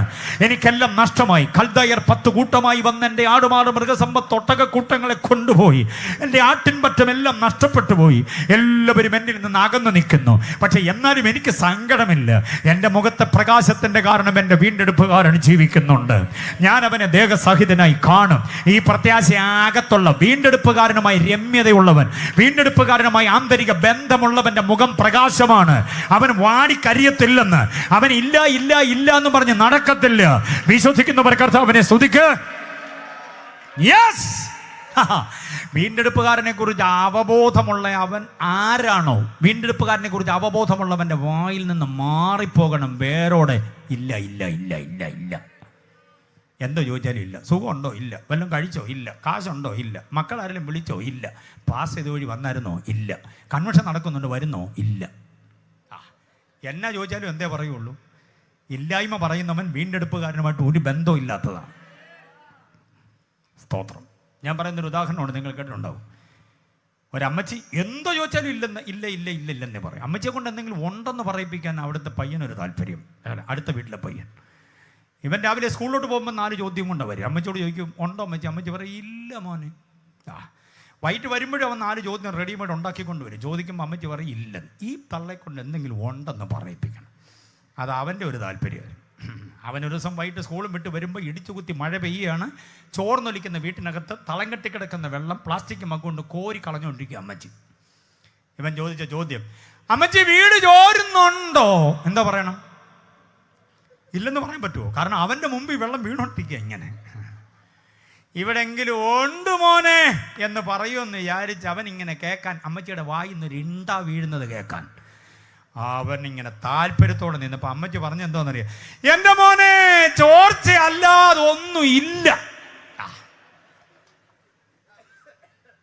ഇല്ലായ്മ മാത്രം പറഞ്ഞങ്ങ് ശീലിച്ചു പോയാൽ അതിൻ്റെ അർത്ഥം വീണ്ടെടുപ്പുകാരനുമായിട്ട് നിനക്കൊരു ബന്ധവും ഇല്ലെന്ന്. അതിൻ്റെ അർത്ഥം ചാരത്തിൽ നിന്നെ ഉയർത്തുന്നൊരു വീണ്ടെടുപ്പുകാരനുണ്ട്. നഷ്ടപ്പെട്ടതെല്ലാം ഇരട്ടിയായി തരുന്നൊരു വീണ്ടെടുപ്പുകാരുണ്ട്. ആരോഗ്യമടക്കം വിശ്വസിക്കുന്നവർ എത്ര പേരുണ്ട്? വിളിച്ചത് അവനാ, വിളിച്ചത് ആ വീണ്ടെടുപ്പുകാരനാ കേട്ടോ. വഴിയിലാക്കത്തില്ല. ആരുടെയെങ്കിലും മുമ്പിൽ നീ വെറുതെ തലയും കുനിച്ച് നിൽക്കേണ്ട വരത്തില്ലെന്ന് ഉപ്പൂറ്റി ഉറപ്പിച്ച് തന്നെ നിർത്തും. നട്ടല് വളയാതെ നിർത്തും. കാരണം വാറിഞ്ഞതാരെയാ, വിളിച്ചതാരാ, നടത്തിയതാരാ, പുലർത്തിയതാരാ? അവന്റെ പേരാ വീണ്ടെടുപ്പുകാരൻ. 2023 എങ്ങനായിരുന്നു നമ്മൾ കണ്ടു. 24 ഇനി എങ്ങനെ ആകുമെന്ന് നമുക്കറിയില്ല. മനസ്സിലായോ? 23 എന്താ സംഭവിക്കാൻ നമുക്കറിയത്തില്ല. 23 കഴിഞ്ഞ് 24 തുടങ്ങിയ ഒരു കൺവെൻഷൻ വെച്ചാൽ നമ്മൾ എത്ര പേര് ഇതിനകത്ത് ഉണ്ടാകുമെന്ന് നമുക്കറിയത്തില്ല. അറിയില്ല. ഒത്തിരി അറിയായ്മയുണ്ടെങ്കിലും അതിനകത്ത് തിളക്കമുള്ളൊരു അറിവുണ്ട്. എന്നെ വിളിച്ചതാരാന്നറിയാം, എന്നെ നടത്തുന്നത് ആരാന്നറിയാം, 24ലേക്ക് എന്നെ കൊണ്ടുപോകുന്നത് ആരാന്ന് എനിക്ക് നല്ല അറിവുണ്ട്. ആ ബോധ്യമുള്ളവരെ കരമുയർത്തി കർത്താവിനെ സ്തുതിച്ച് ഓക്കെ മടങ്ങി വരാം. 14-ാം വാക്യത്തിൽ പറയുന്നത് വീണ്ടെടുപ്പുകാരനായ ക്രിസ്തു, അതാണ് അവന്റെ മഹത്വം. 15-ാം വാക്യത്തിൽ പറയുന്നത് ദൈവത്തിന്റെ പ്രതിമയായ ക്രിസ്തു എന്ന് പറഞ്ഞാൽ ദ എക്സാക്ട് ഇമേജ്. ദൈവം എന്താണോ അത് തന്നെയാണ് ക്രിസ്തു. ദൈവം തന്നെയാണ് ക്രിസ്തു, ക്രിസ്തു തന്നെയാണ് ദൈവം. ഏകസത്യ ദൈവം ക്രിസ്തുവാണ് എന്ന് നാം അറിയണം. അതാണ് 15-ാം വാക്യം. ക്രിസ്തുവിന്റെ ദൈവത്വത്തിന്റെ അനുഗ്രഹീതമായ ഔന്നത്യം വെളിപ്പെടുത്തുന്ന ഒരു വാക്യമാണ് ദ എക്സാക്ട് ഇമേജ്. ഇമേജ് എന്നൊക്കെ പറഞ്ഞ വെറുതെ പ്രതിമ, വെറുതെ വിഗ്രഹം എന്നുള്ളതല്ല. ദൈവം എന്താണോ അത് തന്നെയാണ് ക്രിസ്തു. ക്രിസ്തുവിന്റെ ദൈവത്വം, മഹിമ വെളിപ്പെടുത്തുന്ന ഗംഭീരമായൊരു വേദശകലമാ 15-ാമത് വാക്യം. യേശു ദൈവമാണെന്ന് വിശ്വസിക്കുന്ന എത്ര പേരുണ്ട്? യേശു സാധാ ഒരു ദൈവമാണെന്നല്ല, യേശുവാണ് ഏകസത്യ ദൈവം. പിതാവാം ദൈവമെന്നും പുത്രനാം ദൈവമെന്നും പരിശുദ്ധാത്മാവാം ദൈവമെന്നൊക്കെ മൂന്നായിട്ട് നമ്മൾ വേർതിരിച്ച് പറയുമ്പോൾ തത്വത്തിൽ സത്യത്തിൽ ഒന്ന് തന്നെയാണ്. മനുഷ്യൻ്റെ വീണ്ടെടുപ്പിനുള്ള ബന്ധത്തിലാണ് ഈ 3 അവസ്ഥാന്തരങ്ങളിൽ നിലകൊള്ളുന്നത്. ഒന്നായിരിക്കുമ്പോൾ തന്നെ മൂന്നാണ്, മൂന്നായിരിക്കുമ്പോൾ തന്നെ ഒന്നാണ്. മനസ്സിലായില്ലേ? ആ ഏകസത്യ ദൈവം തന്നെയാണ് ക്രിസ്തു. ക്രിസ്തുവിനെ ദൈവമെന്ന് കാണണം. പുതിയ നിയമത്തിലെ വിശ്വാസികളോട് ഞാൻ പറയാം, ക്രിസ്തുവിൻ്റെ ദൈവത്വത്തിൻ്റെ ഏറ്റവും ഉജ്ജ്വലമായ വാക്യം തീത്തോസ് 2:13 തീത്തോസ് 2:13 മറക്കരുത്. യേശുവിൻ്റെ ദൈവത്വത്തിൻ്റെ അതിപ്രധാനമായ ഒരു വിശകലനം തീത്തോസ് 2:12 മഹാദൈവവും നമ്മുടെ രക്ഷിതാവുമായ ക്രിസ്തു. അപ്പൊ യേശു എങ്ങനെയുള്ള ദൈവമാ? ഒന്ന് പറഞ്ഞ്, ഉറച്ചൊന്ന് പറഞ്ഞ്, നാട് കേൾക്കട്ടെ. നമ്മുടെ കർത്താവ് എങ്ങനെയുള്ള ദൈവം? ഒരു കുഞ്ഞു ദൈവമല്ലെന്ന്. ലോകത്തിൽ ഒത്തിരി ദൈവങ്ങളുള്ളപ്പോൾ അതിലൊരു കുഞ്ഞു ദൈവമല്ല യേശു. യേശു മഹാദൈവമാണ്. മഹാദൈവമായതുകൊണ്ട് അവനെ ആരാധിക്കണമെന്ന് പറയുന്നത് മനസ്സിലാകുന്നുണ്ടോ? നിന്റെ ദൈവമായ കർത്താവിനെ മാത്രമേ എന്ത് ചെയ്യാവൂ? ഓ, എത്ര പേർക്ക് ബോധ്യമുണ്ട്? വേറെ ഒന്നിനെയും ആരാധിക്കരുത്. നമിക്കാനും പ്രണമിക്കാനും കുമ്പിടാനും ഉദ്ദിഷ്ടകാര്യങ്ങളുടെ ലബ്ധിക്ക് വേണ്ടി ആശ്രയിക്കാനും വേറെ ഒന്നിൻ്റെ പുറകെ നീ പോകരുത്. കാരണം കർത്താവ് മഹാദൈവമാണ്. കയ്യിലുണ്ടായിരുന്ന സ്വോത്രാഴ്ചയിൽ 10 രൂപ അവിടെ ഇട്ടു. അമ്മയും കുഞ്ഞും കൂടെ അവിടെ നിൽക്കുന്നത് കണ്ടപ്പോൾ ഒരു സന്തോഷം. അമ്മയ്ക്ക് 10 രൂപ, കൊച്ചിന് ബിസ്ക്കറ്റ് വല്ലതും വാങ്ങിച്ചു കൊടുക്കും. അത് കഴിഞ്ഞ് തിരിഞ്ഞ് ഇങ്ങോട്ട് വന്നപ്പോൾ സഹതാ കുന്തം കൊണ്ട് നിൽക്കുക, തന്നില്ല കുത്തിക്കളയൊന്നും പറഞ്ഞ്. അപ്പോൾ അവിടെയും 10 രൂപ ഇട്ട്. ബാക്കി 10 രൂപയാണ് ഷെർജൻ പാസ്റ്റർ കൊണ്ടുവന്നത്. എൻ്റെ ആത്മീയത എവിടെയാവുമെന്നറിയാമോ? ഇതിനെയാണ് ആത്മീക വ്യഭിചാരമെന്ന് പറയുന്നത്. ഒരു വിഗ്രഹത്തിന് മുമ്പിലും നമിക്കരുത്. പെണ്ണിനെ ആരാധിക്കരുത്, ആണിനെ ആരാധിക്കരുത്, മണ്ണിനെ ആരാധിക്കരുത്, സൂര്യനെ ചന്ദ്രനെയോ നക്ഷത്രങ്ങളെയോ ആരാധിക്കരുത്. യാതൊന്നിനെയും, കാട്ടുമൃഗങ്ങളെ, നാട്ടുമൃഗങ്ങളെ, പറവകളെ, പ്രാണികളെ ആരാധിക്കരുത്.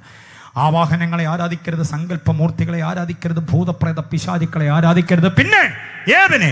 മത്തായി 4:10 നിന്റെ ദൈവമായ കർത്താവിനെ മാത്രം.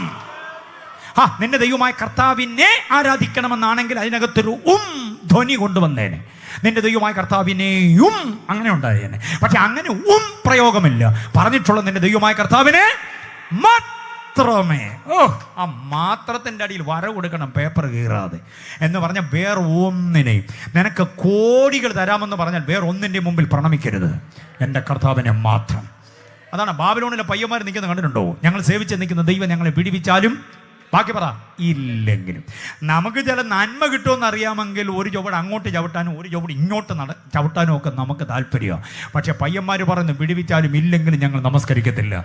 ദുരാപ സമഭൂമിയിൽ നിർത്തിയിരിക്കുന്ന 60 മുഴം ഉയരമുള്ള തനി തങ്ക വിഗ്രഹത്തെ നമസ്കരിക്കാൻ ഞങ്ങളെ കിട്ടത്തില്ല മഹാരാജാവേ, അങ്ങ് ദീർഘായുസ്സായിരിക്കട്ടെ എന്നൊക്കെ ആദ്യം രാജകീയ ഭാഷയിൽ പറഞ്ഞു. രാജകീയ ഭാഷ അറിയാവോ? രാജകീയ ഭാഷയിൽ സംസാരിക്കണം. അല്ലാതെ രാജാവിനോട് കയറി ചുമ്മാതെ കയറി എന്നെ കൊണ്ട് വിശേഷം എന്നൊക്കെ ചോദിച്ചാൽ നമ്മൾ ആകെപ്പാടെ വിശേഷത്തിലാവും. ഇപ്പം രാജാവിനോട് സംസാരിക്കുമ്പോൾ രാജകീയ ഭാഷയുണ്ട്. അത് ഈ പിള്ളേർക്ക് നന്നായിട്ട് അറിയാം. മനസ്സിലായോ? അതുകൊണ്ടാണ് രാജകീയ ഭാഷയിൽ തന്നെ മഹാരാജാവേ അങ്ങ് നീണാൾ വാഴട്ടെ, അങ്ങനെയൊക്കെ പറഞ്ഞുകൊണ്ട്. അപ്പം രാജകീയ ഭാഷയിൽ മാന്യമായിട്ട് അവരുടെ വിശ്വാസത്തെക്കുറിച്ച് പ്രഖ്യാപനം ചെയ്ത് കഴിഞ്ഞ് കുറേ കഴിഞ്ഞപ്പോൾ രാജാവ് പിന്നെയും കയറി അങ്ങ് തോണ്ടുക. മനസ്സിലായില്ലേ?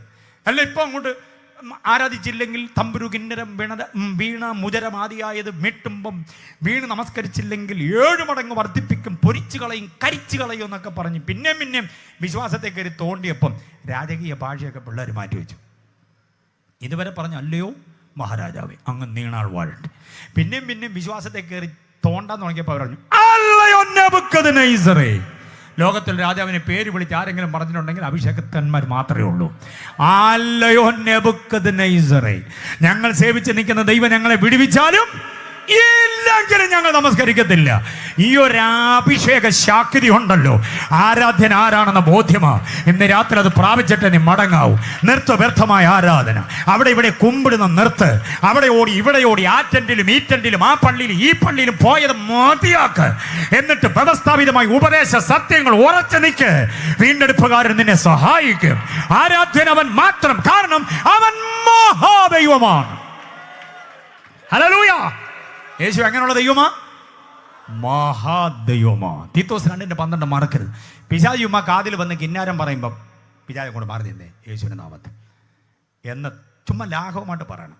കനപ്പിച്ച് മസിൽ പിടിച്ചൊന്നും പറയേണ്ട കാര്യമില്ല. യേശുവിൻ്റെ നാമത്തിൽ മാറി നിൽക്കും പിശാചി എന്ന് പറയണം. അങ്ങനെ പറയാനുള്ള ധൈര്യം എന്താണെന്നറിയാം. നമ്മൾ ഈ ശ്വാസിക്കുമ്പോഴത്തേക്ക് നാട് മുഴുവനും കിടുങ്ങി, വായിലെ ജലാംശം മുഴുവനും പുറത്ത് ചാടി ഭയങ്കര പെരിയ മഴയൊക്കെ പെയ്ത് നമുക്ക് ശ്വാസിക്കാം. അതിൻ്റെ ഒന്നും ആവശ്യമില്ല. യേശുവിൻ്റെ നാമത്തിൽ മാറി നിൽക്കും പിശാചി എന്ന് പറയാൻ കഴിയണം. അങ്ങനെ പറയാൻ കഴിയണമെങ്കിൽ ഈ കർത്താവുമായിട്ടുള്ള ആന്തരിക രമ്യതയാണ്. അല്ല ചുമ്മാ കയറി മാറെന്നൊന്നും പറയരുത്. മനസ്സിലാകുന്നുണ്ടോ? ചുമ്മാതി കയറി മാറെന്ന് പറഞ്ഞാൽ പണ്ടൊരു ഉപദേശിക്ക് പറ്റിയ പോലെ ഇരിക്കും. ഉറഞ്ഞു തുള്ളി മുടി അടിച്ചിട്ട് പറന്ന് നിൽക്കുക, കസേരയൊക്കെ തട്ടിത്തെറിപ്പിച്ചൊരു സഹോദരി ഇങ്ങനെ ഉറഞ്ഞ്. ഇപ്പം അങ്ങനെയൊന്നും കാണാനില്ലല്ലേ? പണ്ടൊക്കെ കാത്തിരിപ്പിക്കാൻ തുടങ്ങിയാൽ ഉടനെ ഉറഞ്ഞു തുള്ളി ഇറങ്ങുമായിരുന്നു. ഇപ്പം അങ്ങനെ എന്താ ദൈവദാസന്മാർ പറയാം, എന്താ അങ്ങനെ കാണാത്ത? പിശാച് വേണ്ട നമ്മളൊരു അഡ്ജസ്റ്റ്മെൻറ്റ് പോകുന്നതുകൊണ്ടാണോ അതോ എന്താണെന്നറിയത്തില്ല. എനിക്ക് തോന്നുന്നു അതുകൊണ്ടായിരിക്കത്തില്ല. പിശാച് ഇപ്പോൾ ഒത്തിരി മോഡേണായി. കാരണം ഇങ്ങനെ മുടി അടിച്ചിട്ട് ഉറഞ്ഞു തുള്ളി നോക്കിയത് നാണം കെട്ട പരിപാടി ആയതുകൊണ്ട് ആ പദ്ധതി എല്ലാം മാറ്റി വെച്ചിട്ട് പുള്ളി ടോർപ്പിട വയ്ക്കുകയാണ്. ഇപ്പം നമുക്ക് പോലും മനസ്സിലാകാത്ത രീതിയിലാണ് ഇപ്പോൾ പ്രവർത്തിക്കുന്നത്. മനസ്സിലായില്ലേ? അതാ എൻ്റെ വസ്തുത. അപ്പോൾ പണ്ട് ഒരു കാത്തിരിപ്പ് യോഗത്തിന് ഉറഞ്ഞു തുള്ളി ഭയങ്കര ബഹളമൊക്കെ ഉണ്ടാക്കി, കസേരയെല്ലാം മാറ്റി എല്ലാവരും ഇങ്ങനെ വട്ടത്തിൽ നിൽക്കുക. പുള്ളിക്കാരി നടുക്ക് നിന്ന് കളിക്കുകയാണ്. ഓണത്തിന് പശുവും പുലിയും കളിക്കുന്ന പോലെ. മനസ്സിലായില്ലേ? എല്ലാവരും ഇങ്ങനെ വട്ടം നിൽക്കുക. അപ്പോൾ ഗസ്റ്റ് പാസ്റ്റർ ഒരാളുണ്ട്. പുള്ളിക്കൊരു കൗതുകം തോന്നി. എല്ലാവരുടെയും മുമ്പിൽ തൻ്റേതായ സ്റ്റൈലൊന്ന് കാണിക്കാൻ വേണ്ടി പുള്ളി എന്തോ എന്നറിയാം, പെട്ടെന്ന് അങ്ങോട്ട് പുള്ളിക്കാരുടെ അടുത്തോട്ട് ചെല്ലാൻ തുടങ്ങിയപ്പം സ്ഥലസഭ പാസ് യുബായി പിടിച്ച് വലിച്ചു നിർത്തി. പക്ഷേ അത് ഇച്ചിരി പ്രശ്നമുള്ള ഇടപാടാണ്. അതിപ്പോൾ ഇളക്കിയാൽ അതാകപ്പാടെ പ്രശ്നമാവും. ഇച്ചോടെ കഴിയുമ്പോൾ അതങ്ങ് ശാന്തമായിക്കോളും. ആ പ്രശ്നം പരിഹരിക്കാൻ വേണ്ടി ഞങ്ങൾ നാളെ പകലൊന്ന് കൂടാൻ ആഗ്രഹിക്കുന്നുണ്ട്. അന്നേരം മതി. അപ്പോൾ ഈ പുള്ളി തിരിഞ്ഞു നിന്നുകൊണ്ട് സ്ഥലസഭ പാസ് ശാസിച്ചിട്ട് പറഞ്ഞു, ഏയ് അതൊന്നും വേണ്ട, പിശാചിനെ ഇപ്പം തന്നെ ഇറക്കിയേക്കാന്ന് പറഞ്ഞു. എന്നാൽ പിന്നെ അങ്ങോട്ട് ചെല്ലാൻ പറഞ്ഞു പുള്ളി.